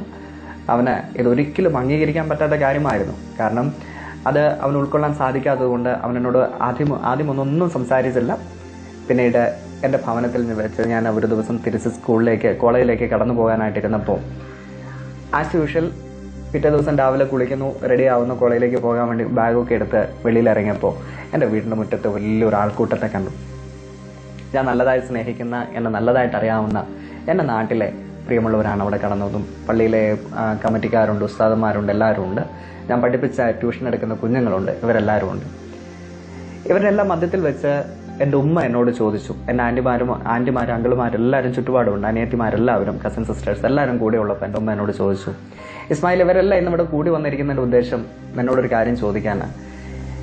ഇവർ പറയുന്നു നീ ക്രിസ്ത്യാനി ആയിട്ടുണ്ടെങ്കിൽ, അത് ക്രിസ്ത്യാനി ആയിട്ടില്ല എന്ന് ഞാൻ വിശ്വസിക്കുന്നു, ഉമ്മ പറഞ്ഞതാണ്. നീ ക്രിസ്ത്യാനി ആയിട്ടുണ്ടെങ്കിൽ നീ അതിപ്പോൾ പറയണം, അല്ലെങ്കിൽ ഇല്ലെങ്കിൽ ഇല്ല എന്ന് പറയണം. ദൈവത്തിന്റെ വചനത്തിൽ പറയുന്നു, മനുഷ്യന്റെ മുമ്പിൽ വെച്ച് എൻ്റെ കർത്താവിനെ ഏറ്റുപറയാത്തവനെ സ്വർഗസ്ഥനായ പിതാവിന്റെ മുമ്പിൽ വെച്ച് ഞാനും തള്ളി പറയാം. Praise the Lord. ആ ഒരു വാക്യശകലം എൻ്റെ ഹൃദയത്തിലുണ്ടായിരുന്ന കൊണ്ട് ഞാൻ ഉടനെ ഉമ്മയോട് പറഞ്ഞു, ഉമ്മ കേട്ടത് ശരിയാണ്. ഞാനിപ്പോൾ വിശ്വസിക്കുന്ന യേശുവിലാണ്. യേശു മാത്രമേ ജീവനുള്ള ദൈവമുള്ളൂ എന്ന് ഞാൻ വിശ്വസിക്കുന്നു. ഇത് പറഞ്ഞത് മാത്രം ഞാൻ ഓർക്കുന്നുണ്ട്. ഉമ്മ കണ്ണുനീരോടുകൂടെ അകത്തേക്ക് കയറിപ്പോയി. എൻ്റെ ഒരു ആൻറ്റി വലിയൊരു കമ്പെടുത്ത്, ഞാൻ ഓർക്കുന്നുണ്ട്, വലിയൊരു കമ്പെടുത്ത് തന്നെ അടിക്കാൻ വന്നു. അടിച്ചു. വീണ്ടും അടിക്കാൻ തുടങ്ങിയപ്പം കൂടി വന്നവർ പറഞ്ഞു, അവനെ തൊട്ടുപോകരുത്, അവൻ ഈ രാജ്യത്തിലുള്ളൊരു പൗരനാണ്, അവനറിയാം എങ്ങനെ കാര്യങ്ങളെന്ന്. അവനെ നിങ്ങൾ ഇവിടെ വെച്ച് അടിക്കാനോ ഉപദ്രവിക്കാനോ ഞങ്ങൾ സമ്മതിക്കത്തില്ല. എന്നെ ചോദ്യം ചെയ്യാമെന്നവർ തന്നെ എന്നെ രക്ഷിച്ചു. അവർ തിരിച്ചു പോകുന്നതിന് മുമ്പ് അവരുടെ മൂപ്പനായിരുന്ന ഒരാളെങ്ങനെ പറഞ്ഞു, ഇങ്ങനെയൊക്കെ ആണെങ്കിലും ഇവൻ തിരിച്ച് മുസൽമാനാക്കുന്നത് നിങ്ങളുടെ കടമയാണ്. അവന് ഷഹാദത്ത് കലിമ ചൊല്ലിയിട്ട് അവനെ മുസൽമാനാക്കണം, അത് നിങ്ങളുടെ കടമയാണ്. ഇല്ലാന്നുണ്ടെങ്കിൽ ശരിയാവത്തില്ല എന്ന് പറഞ്ഞ് അദ്ദേഹം തിരിച്ചു പോയി. പക്ഷെ അവരാരും എന്നെ ഉപദ്രവിക്കാൻ വന്നില്ല. എന്നാൽ അതേ സമയത്ത് എൻ്റെ ഒരു ആൻറ്റിയും വേറൊരു ആൻറ്റിയും വെട്ടുകത്തിയുമായിട്ട് എന്നെ വെട്ടാൻ തക്കവണ്ണം ഓടി വന്നു. ഒരുപാട് ഉന്തും വലിയും തള്ളും ഒക്കെ ഉണ്ടായെങ്കിലും ഉടനെ എൻ്റെ ഉമ്മ എന്നെ പിടിച്ച് വീട്ടിനകത്തേക്ക് കൊണ്ടുപോയി എൻ്റെ കയ്യിൽ ഒരു ചെറിയ അപ്പ കഷ്ണവും വെച്ച് എന്നോട് പറഞ്ഞു, മോനെ നീ എത്രയും പെട്ടെന്ന് ഇവിടുന്ന് പോക്കോ, ഞാൻ പിന്നെ നിന്നെ വിളിക്കുന്ന സമയത്ത് വന്നാൽ മതി. അങ്ങനെ വളരെ വേദനയോടെ ഞാൻ ആ വീട്ടിൽ നിന്ന് ഓടി തിരിച്ച് അങ്കിളിമാരുടെ അടുക്കിലേക്ക് ചെന്നു. വളരെ കണ്ണുനീരോടുകൂടെ തിരിച്ചു പോകുമ്പോൾ എൻ്റെ കുഞ്ഞനിയനെ കണ്ണ് ഞാൻ ഓർക്കുന്നു. അവൻ്റെ പുറത്ത് തട്ടിയിട്ട് മോനെ എന്നോട് ദേഷ്യവും തോന്നലടാന്ന് പറഞ്ഞ് പോകുന്നത് ഞാനിപ്പോഴും ഓർക്കുന്നു, റിയാസിനോട്. അത് കഴിഞ്ഞ് തിരിച്ച് അങ്കിളിമാരുടെ അടുക്കിലേക്ക് വന്നു. പിന്നെ അവിടെ ഞാൻ ഒളിച്ച് താമസിക്കാൻ തക്കവണ്ണം തുടങ്ങി. ദിവസങ്ങൾക്ക് ശേഷം എൻ്റെ മാതാവ് എന്നെ വീണ്ടും തിരിച്ചു വിളിച്ചു. ഉമ്മ എന്നോട് പറഞ്ഞിരുന്നു, ഞാൻ മോനെ തിരിച്ചു വിളിക്കുന്ന സമയത്ത് നീ ഒന്നുകൂടെ വരണം. അങ്ങനെ തിരിച്ച് ഞാനെൻ്റെ വീട്ടിലേക്ക് ചെന്നപ്പോൾ എൻ്റെ ഉമ്മ എന്നോട് പറഞ്ഞു, മോനെ നീ പോകുന്ന തെറ്റിലേക്കാടാ, നീ പോകുന്ന നിന്റെ മാർഗം ശരിയല്ല, അവർ നിന്നെ ചതിച്ചതാടാ, നീ തിരിച്ചു പോകാം. ഞാൻ പറഞ്ഞു, എൻ്റെ പൊന്നുമ്മ, എങ്ങനെ പോയാലും എനിക്കൊരു കാര്യം അറിയാം, ഉമ്മയെ ഞാൻ സ്നേഹിക്കുന്നു. ഞാൻ അറിഞ്ഞിരിക്കുന്ന ഈ യാഥാർത്ഥ്യം, ഈ സത്യം, ഇത് മാത്രമാണ് സത്യമെന്ന് ഞാൻ വിശ്വസിക്കുന്നതിനകത്ത് യാതൊരു വ്യത്യാസവുമില്ല. അതുകൊണ്ട് ഞാൻ തിരിച്ചു വരത്തില്ല. അവരൊരുപാട് കരഞ്ഞു, ഒരുപാട് കരയും പിഴയും ഒക്കെ ചെയ്തു. പക്ഷെ ഞാനത് അതിനകത്ത് വീഴുന്നില്ല എന്ന് കണ്ടപ്പം എൻ്റെ കയ്യിൽ മഷിയിട്ട് നോക്കിയിട്ട് വേറെ ആൻറ്റിയുമായിട്ട് മഷിയിട്ട് നോക്കിയത്. ആൻറ്റി പറഞ്ഞു, ഇവനെ തിരിച്ചു കിട്ടത്തില്ല, അവനെ കൊണ്ടുപോയെന്ന് പറഞ്ഞു. അപ്പോൾ ഞാൻ മനസ്സിലാക്കുക, സത്യത്തിൽ തിന്മയിൽ നിന്ന് സത്യമാർഗത്തിലേക്ക് വന്നപ്പോൾ എങ്ങനെയെങ്കിലും തിരിച്ചു കൊണ്ടുപോകാൻ ശ്രമിച്ചു, പക്ഷെ പറ്റത്തില്ല. ഇപ്പം എനിക്കൊരു കാര്യം മനസ്സിലായി. എനിക്ക് പിന്നീട് ഇപ്പോഴെനിക്ക് സത്യസന്ധമായിട്ട് പറയാൻ പറ്റും, എൻ്റെ യേശു കർത്താവ്, ഹല്ലേലൂയ, സകലത്തിനും മേലായ ദൈവമാണ്. അവനെ കൊണ്ട് സകലവും കഴിയുമെന്ന് ഞാൻ വിശ്വസിക്കുന്നു. ഒരു തിന്മയ്ക്കും നമ്മുടെ ജീവിതത്തെ തൊടുവാനോ അല്ലെങ്കിൽ അതിനെ കീഴ്പ്പെടുത്തുവാനോ കഴിയുകയില്ല എന്ന് ഞാൻ വിശ്വസിക്കുക. അങ്ങനെ ഞാൻ ആ ഭവനത്തിൽ എന്നോട് അങ്ങനെ പറഞ്ഞപ്പോൾ എൻ്റെ ഉമ്മ അവസാനം എന്നെ ശാപിച്ചിട്ട് പറഞ്ഞു വിട്ടു, ഞാൻ മരിച്ചാൽ എൻ്റെ മയ്യത്ത് കാണാൻ പോലും നീ വരരുത്. അന്ന് കണ്ണുനീരോടുകൂടെ. അന്നൊക്കെ എനിക്ക് നല്ല സങ്കടമായിരുന്നതൊക്കെ കേട്ടപ്പോൾ. പക്ഷേ എവിടെ നിന്നറിയാത്ത കരയുന്നുണ്ടെങ്കിൽ ഏങ്ങലടിച്ച് കരയുന്നുണ്ടെങ്കിലും തകർന്നവനായിട്ട് പോരുന്നെങ്കിലും എൻ്റെ ഹൃദയത്തെ ബലപ്പെടുത്തി ഉറപ്പിച്ചു നിർത്തിയ ആ ദൈവത്തിൻ്റെ സമാധാനത്തിനാണ് ദൈവത്തിനെ സ്തോത്രം ചെയ്യുക. കാരണം ദൈവത്തിൻ്റെ വചനത്തിൽ ഇങ്ങനെ പറയുന്നു, സകല ബുദ്ധിയെയും കവിയുന്ന ദൈവിക സമാധാനത്താൽ എൻ്റെ കർത്താവിനെ നിറച്ചു. Praise the Lord. ആ ഒരു ദൈവിക സമാധാനത്താൽ എൻ്റെ കർത്താവിനെ നിറച്ചു. ഞാൻ തിരിച്ച് എൻ്റെ അങ്കിളും ആൻറ്റിയുടെ അടുക്കിലേക്ക് പോയി. അവിടെ ചെന്നിട്ട് ഞാൻ അങ്കിളിനോട് ആൻറ്റിയോട് കാര്യങ്ങളൊക്കെ പറഞ്ഞപ്പോൾ അവരെന്നെ 3 മാസം ഒരു ലോഡ്ജിൽ 3 ആഴ്ചയിൽ ഒരു ലോഡ്ജിൽ ഒളിച്ച് താമസിപ്പിച്ചു. അതിനുശേഷം അവരുടെ ഭവനത്തിന് തന്നെ മച്ചിൻ്റെ പുറത്ത്, തട്ടിൻ്റെ പുറത്ത്, പഴയ വീട്, ഓടിട്ട വീടാ, ഈ മച്ചിൻ്റെ പുറത്ത് എന്നെ ഒളിപ്പിച്ച് താമസിച്ചു. അവരെന്നോട് പറഞ്ഞു, ഇനി മോനെ ഒരു കാരണവശാലും വെളിയിലേക്ക് പോകരുത്. എൻ്റെ ഈ കൂട്ടുകാരന്മാർ മനുവും ബിനുവും ഞാൻ പോകുന്നിടത്തിലൊക്കെ എൻ്റെ ബോഡി ഗാർഡ്സായിട്ട് വരും. ആരും കാണാതെ അവരാണ് എന്നെ പ്രൊട്ടക്റ്റ് ചെയ്യുന്നത്. കോളേജിലേക്ക് പോയാൽ അതുപോലെ എന്നെ തിരിച്ചു കൊണ്ടുവരും. അങ്ങനെ വളരെയധികം റിസ്ക് ആ സഹോദരന്മാർ എനിക്ക് വേണ്ടി എടുത്തു. അങ്ങനെ ഈ വീടിൻ്റെ മച്ചിൻ്റെ പുറത്ത് ഞാൻ താമസിച്ചു. പിന്നീട് അവിടെ ഉണ്ടായിരുന്ന കുറച്ച് അനുഭവങ്ങളൊക്കെ ഉണ്ട്. അതൊന്നും ഞാൻ വിസ്തരിപ്പാൻ ആഗ്രഹിക്കുന്നില്ല. എന്നാലും ഞാനൊരു കാര്യം പറയാം. എന്നെ അന്വേഷിച്ച് അനേകർ കടന്നു വന്നതായിട്ട് ഞാൻ കേട്ടു. എന്നാൽ ആ മച്ചിൻ്റെ പുറത്തുനിന്ന് ഞാൻ ഇറങ്ങുന്നത് രാത്രിയാണ്. രാത്രി ഇറങ്ങും. പിന്നെ എല്ലാവരും പോയതിനു ശേഷം രാത്രി ആ മച്ചിൻ്റെ പുറത്തുനിന്ന് ഇറങ്ങും. കുറേ കുപ്പിയൊക്കെ നിരത്തി വെച്ചിട്ടുണ്ട്. അതിനകത്ത് മൂത്രം ഒഴിച്ചിട്ട് ആ കുപ്പി രാത്രിയാണ് കാലിയാക്കുന്നത്. അതുപോലുള്ള കുറേ അനുഭവങ്ങളൊക്കെ കർത്താവ് എനിക്ക് തന്നു. അതിനൊക്കെ ആയിട്ട് ദൈവത്തിന് സ്തോത്രം ചെയ്യുകയാണ്. ഈ അനുഭവങ്ങളൊക്കെ ഞാൻ എന്തുകൊണ്ട് പങ്കുവയ്ക്കുന്നു എന്ന് വെച്ചാൽ, ഈ ക്രിസ്തു എന്ന് പറയുന്ന ആ നിധി, അത് ഏറ്റവും വിലയേറിയ നിധിയാണ്. കാരണം ദൈവത്തിന്റെ വചനം മത്തായി സുവിശേഷത്തിൽ 9-ാം അധ്യായത്തിൽ ഇങ്ങനെ ഒരു ഉപമ സ്വർഗരാജ്യത്തെക്കുറിച്ച് കർത്താവ് പറയുമ്പോൾ ഇങ്ങനെ പറയുന്നു, ഒരു മനുഷ്യൻ ഒരു വയലിൽ ഒരു നിധി കണ്ടു. ആ നിധി കണ്ടിട്ട് ഈ മനുഷ്യൻ എന്ത് ചെയ്യുമെന്നറിയാമോ? തനിക്കുള്ളതൊക്കെയും വിറ്റിട്ട് ഈ നിധി എടുക്കാൻ വേണ്ടിയിട്ട് താൻ പോയി. നിധി വാങ്ങാൻ വേണ്ടി തനിക്കുണ്ടായിരുന്ന സകലതും വിറ്റു. വയലിൽ ആ നിധി. ഞാൻ പറയട്ടെ, എൻ്റെ ജീവിതത്തിൽ ഏറ്റവും വലിയ നിധി എന്ന് പറയുന്നത്, എൻ്റെ ജീവിതത്തിൽ ഏറ്റവും വലിയ സമ്പാദ്യം എന്ന് പറയുന്നത് ഈ ലോകരക്ഷകനായ ക്രിസ്തു എൻ്റെ ജീവിതത്തിൽ വന്നതാണ്. Praise the Lord. അതിനുശേഷം ആ അങ്കിളും ആൻറ്റിയുടെ ഭവനത്തിൽ വെച്ച് ഞാൻ അറിയാനിട വന്നു. പല ആവർത്തി എൻ്റെ ഉമ്മയും സഹോദരങ്ങളും അവിടെ കടന്നു വന്ന് അന്വേഷിച്ചുകൊണ്ട് പിന്നീട് ഞാൻ മനസ്സിലാക്കി, പലരും എന്നെ പിടിച്ചുകൊണ്ടു പോകാൻ അല്ലെങ്കിൽ തിരിച്ചു കൊണ്ടുപോകാനൊക്കെ ഒരുപാട് ശ്രമങ്ങളുണ്ടായി. അവരെന്നെ അന്വേഷിച്ച് നടക്കുകയായിരുന്നു ഞാൻ മനസ്സിലാക്കി. ഇപ്പോൾ ഞാൻ മനസ്സിലാക്കുന്നു, പ്രാണന്റെ അധികാരം എൻ്റെ കർത്താവിൻ്റെ കയ്യിലാണ്. അവൻ ഒരിക്കലും നമ്മെ എന്ത് ചെയ്യത്തില്ലെന്നറിയാമോ? മരണത്തിന് ഏൽപ്പിച്ചു കൊടുക്കുകയില്ല.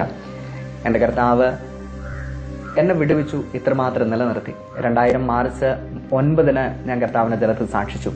അതിനുശേഷം 2000 ഏപ്രിൽ 3 എൻ്റെ അങ്കിളും ആൻറ്റിയും ട്രൈബൽ മിഷൻ എന്ന് പറയുന്ന ഒരു സംഘടനയിലേക്ക് എന്നെ കൊണ്ടുപോകാൻ തക്കവണ്ണമിടയായി. ഞാനെപ്പോഴും ഓർക്കുന്നു, ഞാൻ ഈ കർത്താവിനെ അറിയുന്നതിന് മുമ്പ് ICPFന്റെ പല ക്യാമ്പിൽ പങ്കെടുക്കാൻ തക്കവണ്ണമിടയായി. പല ക്യാമ്പ്സിൽ ഞാൻ പങ്കെടുത്തു. ആ ക്യാമ്പുകളെല്ലാം എൻ്റെ ജീവിതത്തിൽ ഒരുപാട് രൂപാന്തരങ്ങൾ ഉണ്ടാക്കിയതെന്ന് ഞാൻ മനസ്സിലാക്കുന്നു. അങ്ങനെ ഒരു ക്യാമ്പിൽ 1999 ഒരു ക്യാമ്പിൽ ഞാൻ പങ്കെടുത്തപ്പോൾ കർത്താവിൻ്റെ ശ്രേഷ്ഠ അഭിഷിക്തനായ ഡോക്ടർ K മുരളീധർ അവിടെ വന്ന് ക്ലാസ് എടുത്ത് ഞാൻ എപ്പോഴും ഓർക്കുന്നു.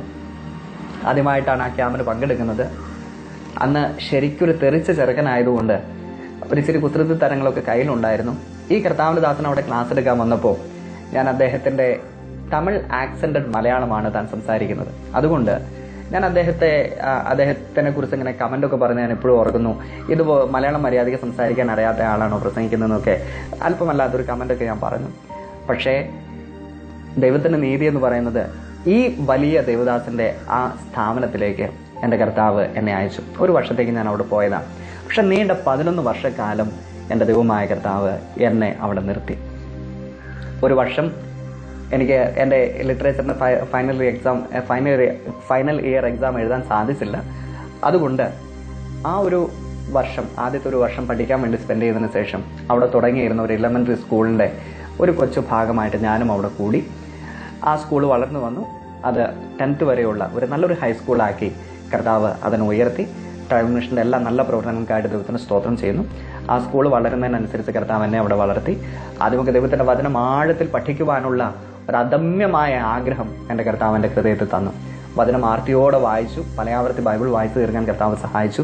പക്ഷെ അവിടെ വളർന്നു വരുന്ന സമയത്ത് തന്നെ ഞാനൊരു ഇറിറ്റേറ്റഡ് ആയുള്ള ഒരാളായിരുന്നു. വളരെയധികം ആരെയും കീഴ്പ്പെടാനോ ആരെയും മനസ്സിലാക്കാനോ കഴിയാത്തൊരു ഇൻഫീരിയോറിറ്റി കോംപ്ലക്സ് ഉള്ള ഒരാളായിട്ട് ഞാൻ നമ്മൾ വളർന്നു. പക്ഷേ ദൈവമായ കർത്താവിൻ്റെ ജീവിതത്തെ അവിടെ വെച്ച് മോൾഡ് ചെയ്യാൻ തക്കവണ്ണമിടയായി. അവിടെ പടിപടിയായ കർത്താവിനെ ഉയർത്തിയാനായിട്ട് ദൈവത്തിന് സ്തോത്രം ചെയ്യുന്നു. നല്ല രീതിയിൽ ഒരു ജീവിതം കർത്താവ് എനിക്ക് അവിടെ തന്നു. നീണ്ട 9 വർഷം ഞാൻ അവിടെ താമസിക്കുന്നത് വേറെ ആരും അറിഞ്ഞില്ല. ഏകദേശം 2000 മുതൽ 2009 ആരംഭം വരെ ഞാൻ അവിടെ ഒളിച്ച് താമസിക്കുന്ന രീതിയിൽ തന്നെ താമസിച്ചു. വേറെ എൻ്റെ കുടുംബക്കാർക്കോ എൻ്റെ കൂട്ടുകാർക്കോ ഞാൻ എവിടെയാണെന്ന് അറിയത്തില്ല. മനുവിനറിയാം, അങ്കിളും ആൻറ്റിക്ക് അറിയാം. ഇതിൽ അപ്പുറമായിട്ട് വേറെ ആർക്കും ഞാൻ എവിടെ ഉള്ളതെന്ന് അറിയുന്നില്ല. അവിടെ ഇരിക്കുന്ന സമയത്ത് 2008 അവസാനത്തിൽ 2009 ബിഗിനിങ്ങിൽ ഞാനിങ്ങനെ എൻ്റെ ഭവനത്തെക്കുറിച്ച് കേട്ടു. എൻ്റെ ഹൃദയത്തിൽ ഭയങ്കര ഭാരമുണ്ടായി. എൻ്റെ ഭവനക്കാരെ എനിക്ക് കാണണം. അങ്ങനെ വളരെയധികം ഹൃദയത്തിനകത്ത് ഭാരത്തോടെ ഞാൻ ഇങ്ങനെ ഇരിക്കുമ്പോൾ ഞാൻ എൻ്റെ ആൻറ്റിയോട് വിളിച്ച് പറഞ്ഞു, ആൻറ്റി ഞാൻ വീട്ടിലേക്ക് വരുക, എനിക്ക് എൻ്റെ ജ്യേഷ്ഠനെ കാണണം. അങ്ങനെ ഞാൻ വീട്ടിലേക്ക് തിരിച്ചു വന്നു. ആദ്യമായിട്ട് നീണ്ട 9 വർഷങ്ങൾക്ക് ശേഷം എൻ്റെ ജ്യേഷ്ഠനെ ഞാൻ ആ ഭവനത്തിൽ വെച്ച് കണ്ടു. ഇപ്പോഴും ഓർക്കുന്നു, യാക്കോബ് യേശാവിനെ മീറ്റ് ചെയ്യാൻ സമയത്ത് യേശാവിൻ്റെ ഹൃദയത്തിനകത്ത് മുഴുവൻ കലിയ, ആരെ കൊല്ലണം, യാക്കോബിനെ കൊല്ലണം. പക്ഷെ യേശാവിനോട് ദൈവം സംസാരിച്ച് അവനെ തൊട്ടുപോകരുത്. ഇതേപോലെ ദൈവം എനിക്ക് വേണ്ടി എൻ്റെ ജ്യേഷ്ഠനെ ഒരുക്കി തന്നു. അവന് എന്നോട് നല്ല ദേഷ്യമാണെന്ന് എനിക്ക് നല്ലതായിട്ട് അറിയാം.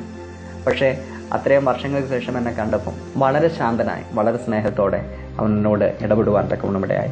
എൻ്റെ സർട്ടിഫിക്കറ്റ്സ് എല്ലാം വീട്ടിലായിരുന്നു. ഈ സർട്ടിഫിക്കറ്റ്സ് എനിക്ക് വേണ്ടി ദൈവം അവനെ കൊണ്ട് ഭവനത്തിൽ നിന്ന് എടുത്തുകൊണ്ടൊരുപ്പിക്കാൻ തക്കവണ്ണമിടയായി എന്ന് ഞാൻ മനസ്സിലാക്കുന്നു. എൻ്റെ ദൈവം അവൻ വിശ്വസ്തനായ ദൈവമാണ്. പിന്നീട് ഞാൻ അറിഞ്ഞു, എൻ്റെ പിതാവ്, ഞങ്ങൾ ഉപേക്ഷിച്ച് പോയ പിതാവ് വളരെയധികം ഭാരത്തോടെ, വളരെയധികം രോഗിയായിട്ട് താൻ കിടക്കുന്നു എന്നുള്ള കാര്യം ഞാൻ മനസ്സിലാക്കി. എൻ്റെ ജ്യേഷ്ഠൻ എന്നോട് പറഞ്ഞിരുന്നു. ഇത് കേട്ടപ്പോൾ എൻ്റെ ഹൃദയത്തിൽ സങ്കടം തോന്നി. എൻ്റെ പിതാവിനെ സന്ദർശിക്കാൻ ഞാൻ കടന്നുപോയി. അവിടെ ചെന്നപ്പോൾ എൻ്റെ പിതാവിനെ കണ്ടപ്പോൾ എൻ്റെ ഹൃദയം തകർന്നുപോയി. കാരണം അതുപോലുള്ളൊരു അവസ്ഥയിലായിരുന്നു താൻ. ഏതായാലും തന്നെ കണ്ട് എൻ്റെ കൂട്ടുകാരൻ റീസർ എന്ന് പറയുന്ന കൂട്ടുകാരനുമായിട്ടാണ്, ട്രൈബൽ മിഷനിലുണ്ടായിരുന്ന റീസർ എന്ന് പറയുന്ന കൂട്ടുകാരനുമായിട്ട് ഞാൻ കടന്നു പോയത്. അവിടെ കടന്നു ചെന്നു. അവരെ കണ്ട് വളരെ സന്തോഷത്തോടെ തിരിച്ച് ഞാൻ വീട്ടിലേക്ക് വന്നു. തിരിച്ച് അട്ടപ്പാടിയിൽ ഹോസ്റ്റലിലേക്ക് തിരിച്ചു വന്നു. അവിടെ വെച്ച് ചില ദിവസങ്ങൾ കഴിഞ്ഞപ്പോൾ എൻ്റെ ഇളയമ്മ എന്നെ വിളിച്ചിട്ട് പറഞ്ഞു, ഇതുപോലെ വാപ്പയെ ഞാൻ ഉപേക്ഷിക്കാൻ പോവാ, എനിക്ക് അയാളെ നോക്കി മതിയായി, ഞാൻ കളയാൻ പോവാന്ന് പറഞ്ഞപ്പോൾ എൻ്റെ വാപ്പയെ ഞാൻ തിരിച്ച് എൻ്റെ അടുക്കിലേക്ക്, ഞാൻ ഡോക്ടർ അങ്ങളോട് ഞാൻ കാര്യങ്ങളൊക്കെ സംസാരിച്ചു. അങ്ങൾ എന്നെ പറഞ്ഞു, തീർച്ചയായിട്ടും വാപ്പയും കൊണ്ടുപോരും, ഐസക്ക് നോക്കിക്കോ, ഞാൻ ഐസക്ക് എന്നറിയപ്പെടുന്നത്, ഐസക്ക് നോക്കിക്കൊള്ളാൻ പറഞ്ഞു. അങ്ങനെ അദ്ദേഹത്തെ എൻ്റെ അവിടെ ഉള്ള ഹോസ്പിറ്റലിൽ നീണ്ട 1 മാസത്തോളം ചികിത്സിക്കാൻ ദൈവമായ കർത്താവ് അവിടെ വരുത്തി. അവിടെ വെച്ച് എൻ്റെ വാപ്പ അവിടെ വന്നപ്പോൾ ഒരിക്കൽ എന്നെ ശപിച്ച് ഇറക്കി വിട്ട എൻ്റെ ഉമ്മ അവിടേക്ക് വന്നു. എന്നെ വേണ്ടാന്ന് പറഞ്ഞ് ഉപേക്ഷിച്ച് പോയതാ, വേണ്ടാന്ന് പറഞ്ഞ് ശപിച്ച ഉമ്മയെ അവരെന്നെ ഞങ്ങളെ കാണാൻ അവിടെ വന്നു. എൻ്റെ ജ്യേഷ്ഠൻ അവിടെ വന്നു, അനിയൻ വന്നു. ഞാൻ പറയട്ടെ, എൻ്റെ കർത്താവ് എൻ്റെ കുടുംബത്തെ തിരിച്ചു തന്നു. പക്ഷെ അവരാരും എപ്പോഴും വിശ്വാസത്തിലൊന്നുമല്ല. അവരിപ്പോഴും ആഗ്രഹിക്കുന്നു ഞാൻ തിരിച്ച് മുസ്ലിമായിട്ട് ചെല്ലണം. പക്ഷേ അവരാരും ഇപ്പോൾ വിശ്വാസത്തിലല്ല. പക്ഷെ ഒരു കാര്യം എനിക്ക് മനസ്സിലാക്കാൻ പറ്റുന്നു, എൻ്റെ ദൈവത്തിൻ്റെ സ്നേഹമെന്ന് പറയുന്ന സ്നേഹം അത് ഏറ്റവും വലിയ സ്നേഹമാണ്. അവരെല്ലാം തിരിച്ച് എന്നെ കാണാൻ വന്നു. അതിനുശേഷം വളരെ കാലമായിട്ട് പലരും ചോദിക്കുന്ന കാര്യമായിരുന്നു, ഇസ്മായിലെ നിനക്ക് ആര് പെണ്ണ് തരും? അങ്ങനെ ഇരിക്കുമ്പോഴാണ് ഞാൻ ചിന്തിച്ചിരുന്നത് ഞാൻ മാത്രമേ ഉള്ളൂ ഈ മുസ്ലിം മതത്തിൽ നിന്ന് അല്ലെങ്കിൽ മുസ്ലിമിൽ നിന്ന് ക്രിസ്ത്യാനിറ്റിയിലേക്ക് വന്നതെന്ന്. പിന്നീടാണ് ഞാൻ മനസ്സിലാക്കിയത്, അനേകരായുള്ള ഇസ്ലാമിക സഹോദരന്മാർ എൻ്റെ യേശു കർത്താവിനെ അറിഞ്ഞതായിട്ടുണ്ട്. എന്നെ അന്വേഷിച്ച് ഷാജഹാൻ എന്ന് പറയുന്ന ഒരു പാസ്റ്റർ മലപ്പുറത്ത് നിന്ന് കടന്നു വന്നു. അദ്ദേഹത്തെ കണ്ടപ്പോൾ എനിക്ക് ഭയങ്കര സന്തോഷമായി. കാരണം ഇതുപോലൊരു ഒരാളെ കൂടെ മുട്ടാൻ എനിക്ക് സാധിച്ചല്ലോ. പിന്നീടാണ് ഞാൻ അറിയുന്നത് റംല തോമസ്, ഷമീർ കൊല്ലം, ഇങ്ങനെ പല ദേവദാസന്മാരെ കുറിച്ച് ഞാൻ കേട്ടു. അങ്ങനെ ഷാജഹാൻ പാസ്റ്ററിന്റെ അടുക്കൽ വന്നു, സംസാരിച്ചു. അദ്ദേഹം കടന്നുപോയി. പിന്നീട് ഇതേ ഷാജഹാൻ പാസ്റ്റർ ഷമീർ പാസ്റ്ററുമായിട്ട് എന്നെ മീറ്റ് ചെയ്യിച്ചു. ആദ്യമായിട്ടൊരു കൺവെൻഷന് പ്രസംഗിക്കാൻ താൻ എന്നെ വിളിച്ചു, ഒരു സാക്ഷ്യം പറയാൻ താൻ എന്നെ വിളിച്ചു. അങ്ങനെ പല രീതിയിൽ എനിക്ക് ഇവരെയൊക്കെ കണ്ടപ്പം എനിക്ക് മനസ്സിലായി ഞാൻ തന്നെയല്ല. ഞാനൊരു ഇങ്ങനെ പറയുന്ന സമയത്ത് എന്നെ കേൾക്കുന്ന ശ്രോതാക്കൾ തെറ്റിദ്ധരിക്കരുത്. കാരണം അന്ന് ഞാൻ അനുഭവിച്ച വേദന കൊണ്ടാണ് ഞാൻ അങ്ങനെ അന്ന് സംസാരിച്ചത്. പക്ഷേ ഇപ്പോഴെനിക്ക് മനസ്സിലാക്കാൻ പറ്റുന്നു, ദൈവസ്നേഹമെന്ന് പറയുമ്പം ആര് ക്രിസ്തുവിനെ അറിഞ്ഞാലും ക്രിസ്തുവിൽ നിലനിർത്തുവാൻ ഉതകത്തക്കതായ ശ്രേഷ്ഠമായ സ്നേഹമാണ് ദൈവസ്നേഹം. അങ്ങനെ ഇവരൊക്കെ മീറ്റ് ചെയ്തപ്പോൾ എനിക്ക് ധൈര്യമായി. പിന്നീട് ഒളിച്ചു താമസിച്ചിരുന്ന് ഞാൻ പയ്യെ വെളിയിൽ വരാൻ തുടങ്ങി. അങ്ങനെ ഇരിക്കുമ്പോഴാണ് പ്രിയ ഷമീർ പാസിന്റെ പെങ്ങൾ ജാസ്മിനുമായിട്ടുള്ള വിവാഹം കർത്താവിന്റെ കൃപയാൽ തീരുമാനിക്കാനിട വന്നത്. 2010 ഡിസംബർ 29 അനുഗ്രഹിക്കപ്പെട്ട രീതിയിൽ ആ വിവാഹം അട്ടപ്പാടിയിൽ വെച്ച് നല്ല രീതിയിൽ നടക്കുവാൻ കർത്താവ് സഹായിച്ചു. ഡോക്ടർ കെ മുരളീധരന്റെ നേതൃത്വത്തിൽ തന്നെ ആ വിവാഹം നല്ല രീതിയിൽ കർത്താവ് നടത്തി. പ്രിയ അങ്കിളും ആന്റിയും, ജേക്കബ് കുരുവുള്ള അങ്കിളും പ്രിയ അന്നമാന്റിയും കടന്നു വന്നു. അവരാണ് ഈ കാര്യങ്ങൾക്കെല്ലാം മുൻകൈ എടുത്തത്. ഞാനിപ്പോൾ മനസ്സിലാക്കുന്നു, ഏകാഗികളെ കുടുംബത്തിൽ വസിക്കുമാറാക്കുന്ന ദൈവത്തിന്റെ സ്നേഹം അതെത്ര വലുതാണ്. ഹല്ലേലൂയ. എൻ്റെ കർത്താവ് അവിടെ വെച്ച് പടിപടിയായി എന്നെ ഉയർത്തി. ആ ദൈവത്തിന്റെ സ്നേഹം എത്രമാത്രം വാക്കുകൾ കൊണ്ട് പറയാനും എത്രമാത്രം വർണ്ണിക്കുവാനും എനിക്ക് കഴിയില്ല. കാരണം അത് വർണ്ണനാതീതമായ ഒരു സ്നേഹമാണ്. അട്ടപ്പാടിയിലെ 11 വർഷങ്ങൾ എന്ന് പറയുന്നത് ഏറ്റവും ശ്രേഷ്ഠകരമായ വർഷങ്ങളായിരുന്നു. കാരണം ഓരോ പടിപടിയായിട്ട് എന്നെ കർത്താവോട് ഉയർത്താൻ തക്കവണ്ണമിടയായി ഓരോ കാര്യങ്ങൾ എന്നെ കർത്താവ് പഠിപ്പിച്ചു. ക്രിസ്തീയത എന്തെന്ന് കുറെ കാര്യങ്ങൾ അവിടെ പഠിക്കാൻ തക്കവണ്ണം എൻ്റെ കർത്താവ് അവിടെ വരുത്തി. അവിടെ നിന്ന് 2011 വിവാഹത്തിന് ശേഷം ഞങ്ങൾ കടന്നു വരാൻ തക്കവണ്ണമിടയായി. കൊല്ലത്ത് പ്രിയ ജാസ്മിന്റെ ഭവനത്തോട് ചേർന്ന് ഭവനത്തിൽ അല്പ ദിവസങ്ങൾ ഞങ്ങൾ പാർത്തു. ഞങ്ങൾക്ക് 2011 കർത്താവ് അനുഗ്രഹിക്കപ്പെട്ട ഒരു പൈതൽ നൽകി. ജോഷുവ എന്നാണ് അവന്റെ പേര്. അവനെ ലഭിക്കുന്ന ആ സമയത്ത് തന്നെ ഞങ്ങൾക്ക് അല്പമല്ലാത്ത പ്രയാസങ്ങളുണ്ടായിരുന്നു. അവനെ കിട്ടത്തില്ല എന്നുള്ള നില വരെ ഞങ്ങളുടെ ജീവിതത്തിൽ വന്നു. അങ്ങനെ ഇരിക്കുമ്പോൾ കരഞ്ഞു പ്രാർത്ഥിച്ചു. ദിവസം കമ്മിറ്റ് ചെയ്തു, കർത്താവ് നിന്റെ ഹിതപ്രകാരം ഞങ്ങൾ ജീവിച്ചു കൊള്ളാം, നിന്റെ വേലയ്ക്ക് വേണ്ടി ഞങ്ങൾ സമർപ്പിച്ചു കൊള്ളാം. അങ്ങനെ ദൈവത്തിന്റെ വേലയ്ക്ക് വേണ്ടി സമർപ്പിച്ചു. 2011 വീണ്ടും AG സ്കൂളിൽ, കടക്കൽ എന്ന് പറയുന്ന സ്ഥലത്ത് AG സ്കൂളിൽ 6 മാസത്തോളം വർക്ക് ചെയ്തു. അതിനുശേഷം കർത്താവിന്റെ വേലയ്ക്ക് വേണ്ടി പൂർണ്ണമായി സമർപ്പിച്ച് കഴിഞ്ഞ ഏകദേശം 2012 മുതൽ ഇതുവരെയും ദൈവത്തിന്റെ വേലയിൽ ഞങ്ങളായിരിക്കാം. എന്നെ കേൾക്കുന്ന പ്രിയ മിത്രമേ, ഒരു കാര്യം മാത്രം ഞാൻ നിങ്ങളോട് പറയുന്നു. എന്തുകൊണ്ട് ഇസ്മായിൽ ക്രിസ്ത്യാനിയായെന്ന് പലരും ചോദിക്കുമ്പോൾ എനിക്ക് പറയാനുള്ള ഒരൊറ്റ മറുപടി ഇതാണ്. ഏതെങ്കിലും അത്ഭുതങ്ങളെ കണ്ടിട്ടോ അടയാളങ്ങളെ കണ്ടിട്ടോ അല്ല ഇസ്മായിൽ ക്രിസ്ത്യാനിയായത്. മറിച്ച് ദൈവത്തിന്റെ വചനത്തിൽ ഇങ്ങനെ പറയുന്നു, ആദിയിൽ വചനമുണ്ടായിരുന്നു, വചനം ദൈവത്തോടു കൂടെയായിരുന്നു, വചനം ദൈവമായിരുന്നു. 14-ാം വാക്യം, അവൻ കൃപയും സത്യവും നിറഞ്ഞവനായി മനുഷ്യരുടെ ഇടയിൽ പാർത്തു. വചനം ജഡമായി തീർന്നു. ഈ വചനം എന്ന് പറയുന്ന കർത്താവായ യേശു ക്രിസ്തുവാണ്. ഈ വചനം എന്നോട് സംസാരിച്ച ആ യേശു, ഞാൻ പറയട്ടെ, എന്തെങ്കിലും അത്ഭുതങ്ങൾ കണ്ടിട്ടല്ല ഞാൻ ഈ കർത്താവിനെ അറിഞ്ഞു. മറിച്ച് യേശു എന്നോട് നേരിട്ട് സംസാരിച്ചു. ഈ സകല ചരാചരങ്ങളെയും ഉളവാക്കിയ സർവശക്തനായ ദൈവം എന്നോട് സംസാരിച്ചു. ഞാൻ പറയട്ടെ, അവൻ കേൾക്കുന്നവൻ മാത്രമല്ല, അവൻ സംസാരിക്കുകയും ചെയ്യുന്ന കർത്താവാണ്. ഈ കർത്താവ് എന്നോട് സംസാരിച്ചത് കൊണ്ടാണ് ഈ കർത്താവിനെ എനിക്ക് വിശ്വാസമായത്. എൻ്റെ ജീവിതത്തിൽ കർത്താവ് ചെയ്ത മാറ്റങ്ങൾ, എൻ്റെ ജീവിതത്തിൽ വരുത്തിയ മാറ്റങ്ങൾ, അത് വളരെയധികം വലിയ മാറ്റങ്ങളാണ്. കഠിനമായ പാപസ്വഭാവം ഉണ്ടായിരുന്ന എൻ്റെ ജീവിതത്തെ മാറ്റി ഒരു നിർമ്മല മനസ്സിന് ഉടമയാക്കി തീർത്ത മഹാദൈവത്തിന്റെ സ്നേഹമാണ്. ആ സ്നേഹമാണ് ഇന്ന് ഈ കർത്താവിനെ സാക്ഷീകരിക്കുവാൻ എനിക്ക് സാധ്യമാകുന്നത് എന്നുള്ളത് ഞാൻ സന്തോഷിക്കുന്നു. എന്നെ കേൾക്കുന്ന പ്രിയമുള്ളവരെ, ഒരുപക്ഷെ ആരെങ്കിലും എന്നെ കേൾക്കുന്നവർ തകർന്ന ഹൃദയത്തോടെ, ഒരുപക്ഷെ ജീവിതം അവസാനിപ്പിക്കുന്ന തരത്തിൽ വരെ ആരെങ്കിലും എന്നെ കേൾക്കുന്നുവെങ്കിൽ ഒരു വാക്ക് ഞാൻ നിങ്ങളോട് പറയട്ടെ. ഈ ക്രിസ്തുവിന്റെ മാർഗം, ഇത് നിങ്ങളെ വിടുവിക്കുവാൻ ശക്തിയുള്ള മാർഗമാണെന്ന് ഇന്ന് നിങ്ങൾ തിരിച്ചറിയുക. ഈ കേൾക്കുന്ന നിമിഷം തന്നെ ഹൃദയത്തിനകത്ത് ഭാരത്തോടെ എന്ത് ചെയ്യുമെന്നുള്ള ചിന്തയോടെ ആരെങ്കിലും കേൾക്കുന്നുവെങ്കിൽ, എന്താണ് സത്യമെന്ന് തിരിച്ചറിയുവാൻ കഴിയാതെ ആരെങ്കിലും എന്നെ കേൾക്കുന്നുവെങ്കിൽ, ദൈവത്തിന്റെ വചനത്തിൽ യേശു കർത്താവ് ഇങ്ങനെ പറയുന്നു, ഞാൻ തന്നെ വഴിയും സത്യവും ജീവനുമാകുന്നു. ഒന്നുകൂടെ ഞാൻ ആ വാക്യം എടുത്തു പറയുന്നു, ഞാൻ തന്നെ വഴിയും സത്യവും ജീവനുമാകുന്നു. എന്നിൽ കൂടെ അല്ലാതെ ആർക്കും പിതാവിന്റെ അടുക്കൽ പോകുവാൻ കഴിയുകയില്ല. ലോകത്തിൽ പാപങ്ങളെ മോചിക്കുവാൻ, രക്ഷ നൽകുവാൻ, ദൈവിക സമാധാനം പ്രാപിക്കുവാൻ നമുക്ക് ഒരേ ഒരു മാർഗം എന്ന് പറയുന്നത് ഈ ലോകത്തിൽ ഭൂമിക്ക് മീതെ ആകാശത്തിന്റെ കീഴിൽ നൽകപ്പെട്ട യേശു ക്രിസ്തു എന്ന ഒരു നാമമല്ലാതെ മറ്റൊരു നാമമില്ല എന്ന് ഇന്ന് നിങ്ങൾ തിരിച്ചറിയുവാൻ ഞാൻ ആഗ്രഹിക്കുന്നു.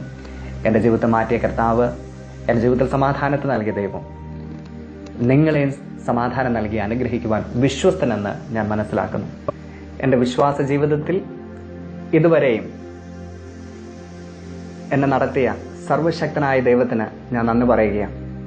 ഞാൻ കടപ്പെട്ടിരിക്കുന്ന അനേക വ്യക്തി ജീവിതങ്ങളുണ്ട്. എന്നെ വിശ്വാസത്തിലേക്ക് കൊണ്ടുവന്ന പ്രിയ സഹോദരങ്ങൾ, പ്രിയ uncle, aunty, Jose Madassery pastor, Blessy ചേച്ചി, അതുപോലെ എൻ്റെ പ്രിയ സുഹൃത്തുക്കൾ മനു, അങ്ങനെ അനേക പ്രിയമുള്ളവരുണ്ട്. ട്രൈബൽ മിഷനിൽ എന്നെ 11 വർഷക്കാലം നല്ല രീതിയിൽ വളർത്തി, നല്ല രീതിയിൽ നടത്തിയ പ്രിയ ഡോക്ടറുകൾ കുടുംബം, അതുപോലെ ട്രൈബൽ മിഷനിലെ എല്ലാ പ്രിയമുള്ളവരും, എൻ്റെ സഹപ്രവർത്തകർ, എൻ്റെ കുഞ്ഞുങ്ങൾ, അവർക്കെല്ലാം ഞാൻ എൻ്റെ നന്ദി അറിയിക്കുകയാണ്. കർത്താവ് എല്ലാവരെയും സഹായിക്കട്ടെ. കാരണം എൻ്റെ ജീവിതത്തിൽ സംഭവിച്ചതെല്ലാം എൻ്റെ ദൈവം അറിയാതെയല്ല എന്ന് ഞാൻ വിശ്വസിക്കുന്നു. ഒരിക്കൽ ഒന്നുമില്ലാത്തവനായ ഭവനത്തിൽ നിന്ന് ഇറങ്ങിപ്പോയപ്പോൾ ഇറക്കി വിട്ട സമയത്ത് എനിക്ക് മാതാപിതാക്കളായി എനിക്ക് സഹോദരങ്ങളായി അനേകർ തീർന്നു. അവരെല്ലാം ഞാൻ ഈ തരുണത്തിൽ ഓർക്കുന്നു. അവരെല്ലാം കർത്താവ് അനുഗ്രഹിക്കട്ടെ. ഞങ്ങളിപ്പോൾ ആയൂർ എന്ന് പറയുന്ന സ്ഥലത്ത്, പുതുപ്പടപ്പ് എന്ന് പറയുന്ന സ്ഥലത്ത് IPCയുടെ വേങ്ങൂർ സെന്ററിന്റെ പാസ്റ്റർ ജോൺസൺ ദാനിയേൽ അങ്ങളുടെ കീഴെ ഒരു കൊച്ചു സഭ പയനീർ ചെയ്യുന്നു. ദൈവത്തിന്റെ കൃപയാൽ ദൈവമായ കർത്താവ് കഴിഞ്ഞ വർഷങ്ങളൊക്കെ അനുഗ്രഹകരമായി നടത്തുന്നു. ദൈവത്തിന്റെ വചനവുമായി അനേകയിടങ്ങളിലേക്ക് പോകുവാൻ കർത്താവ് എന്നെ സഹായിക്കുന്നു, ഞങ്ങളെ സഹായിക്കുന്നു. അതിനായിട്ട് ഞാൻ സകല മാനവമഹത്വം എൻ്റെ കർത്താവിന് കൊടുക്കുകയാണ്. ഈ വീഡിയോ ഷൂട്ട് ചെയ്യാൻ തന്നെ കാരണം എൻ്റെ ഒരു പ്രിയ സഹോദരൻ ഷിജോ കൂടലാണ്. തന്നോടുള്ള നന്ദി ഞാൻ അറിയിക്കുന്നു. തന്നെ കർത്താവ് ധാരാളമായിട്ട് സഹായിക്കട്ടെ. അനേകർക്ക് ഇത് ഒരു അനുഗ്രഹത്തിനും വിടുതലിനും കാരണമാകട്ടെ ഞാൻ പ്രാർത്ഥിക്കുന്നു. ഈ ദൈവം വെളിപ്പാട് പുസ്തകത്തിൽ ഇങ്ങനെ പറയുന്നു, അവൻ അഗ്നിജ്വാലയ്ക്കൊത്തവണ്ണം കണ്ണുള്ള ദൈവമാണ്. നമ്മെ ഉള്ളതുപോലെ കാണുന്ന, നമ്മുടെ രഹസ്യങ്ങൾ മനസ്സിലാക്കുന്ന, നമ്മുടെ ഹൃദയത്തിന്റെ അന്തർഭാഗത്തെ സകല ചിന്തകളും തിരിച്ചറിയുന്ന ഈ ദൈവത്തിന്റെ കരങ്ങളിലേക്ക് നമ്മുടെ ജീവിതങ്ങളെ കൊടുക്കുമ്പോൾ ഈ ലോകത്തിൽ മാത്രമല്ല നിത്യമോക്ഷവും പ്രാപിക്കുവാൻ ഈ കർത്താവിനാൽ നമുക്ക് കഴിയുമെന്നുള്ളൊരു വിശ്വാസം നമ്മുടെ ഹൃദയത്തിലുണ്ടാകട്ടെ. യേശു കർത്താവ് എങ്ങനെ പറഞ്ഞു? ആ വാക്യം ഞാൻ ഒന്നുകൂടെ ആവർത്തിച്ച് പറയാൻ ആഗ്രഹിക്കുന്നു. ഞാൻ തന്നെ വഴിയും സത്യവും ജീവനുമാകുന്നു. ഞാൻ തന്നെ വഴിയും സത്യവും ജീവനുമാകുന്നു. ഈ നല്ല യേശുവിൽ വിശ്വസിച്ച് അവനു വേണ്ടി ജീവിതത്തെ കൊടുത്ത് ഹൃദയം സമർപ്പിച്ച് നമ്മുടെ പാപ വഴികളെ വിട്ടൊഴിഞ്ഞ് സമാധാനത്തിന്റെ, സന്മാർഗത്തിന്റെ നല്ല പാതയിലേക്ക് എൻ്റെ മാന്യ ശ്രോതാക്കളെ ഞാൻ ആഹ്വാനം ചെയ്തുകൊണ്ട് എൻ്റെ ജീവിതത്തെ മാറ്റിമറിച്ച ഈ നല്ല കർത്താവിനെ നന്ദി അറിയിച്ചുകൊണ്ട് എൻ്റെ ജീവിതത്തിൽ ഇതുവരെയും നിലനിൽക്കുവാൻ മുഖാന്തരമായ അനേക സഹോദരങ്ങളുണ്ട്. അവർക്കെല്ലാം ഒരിക്കൽ കൂടെ നന്ദി അറിയിച്ചുകൊണ്ട് എൻ്റെ വാക്കുകളെ ഞാൻ ചുരുക്കുന്നു. ദൈവമായ കർത്താവ് എല്ലാവരും സഹായിക്കട്ടെ. Praise the Lord.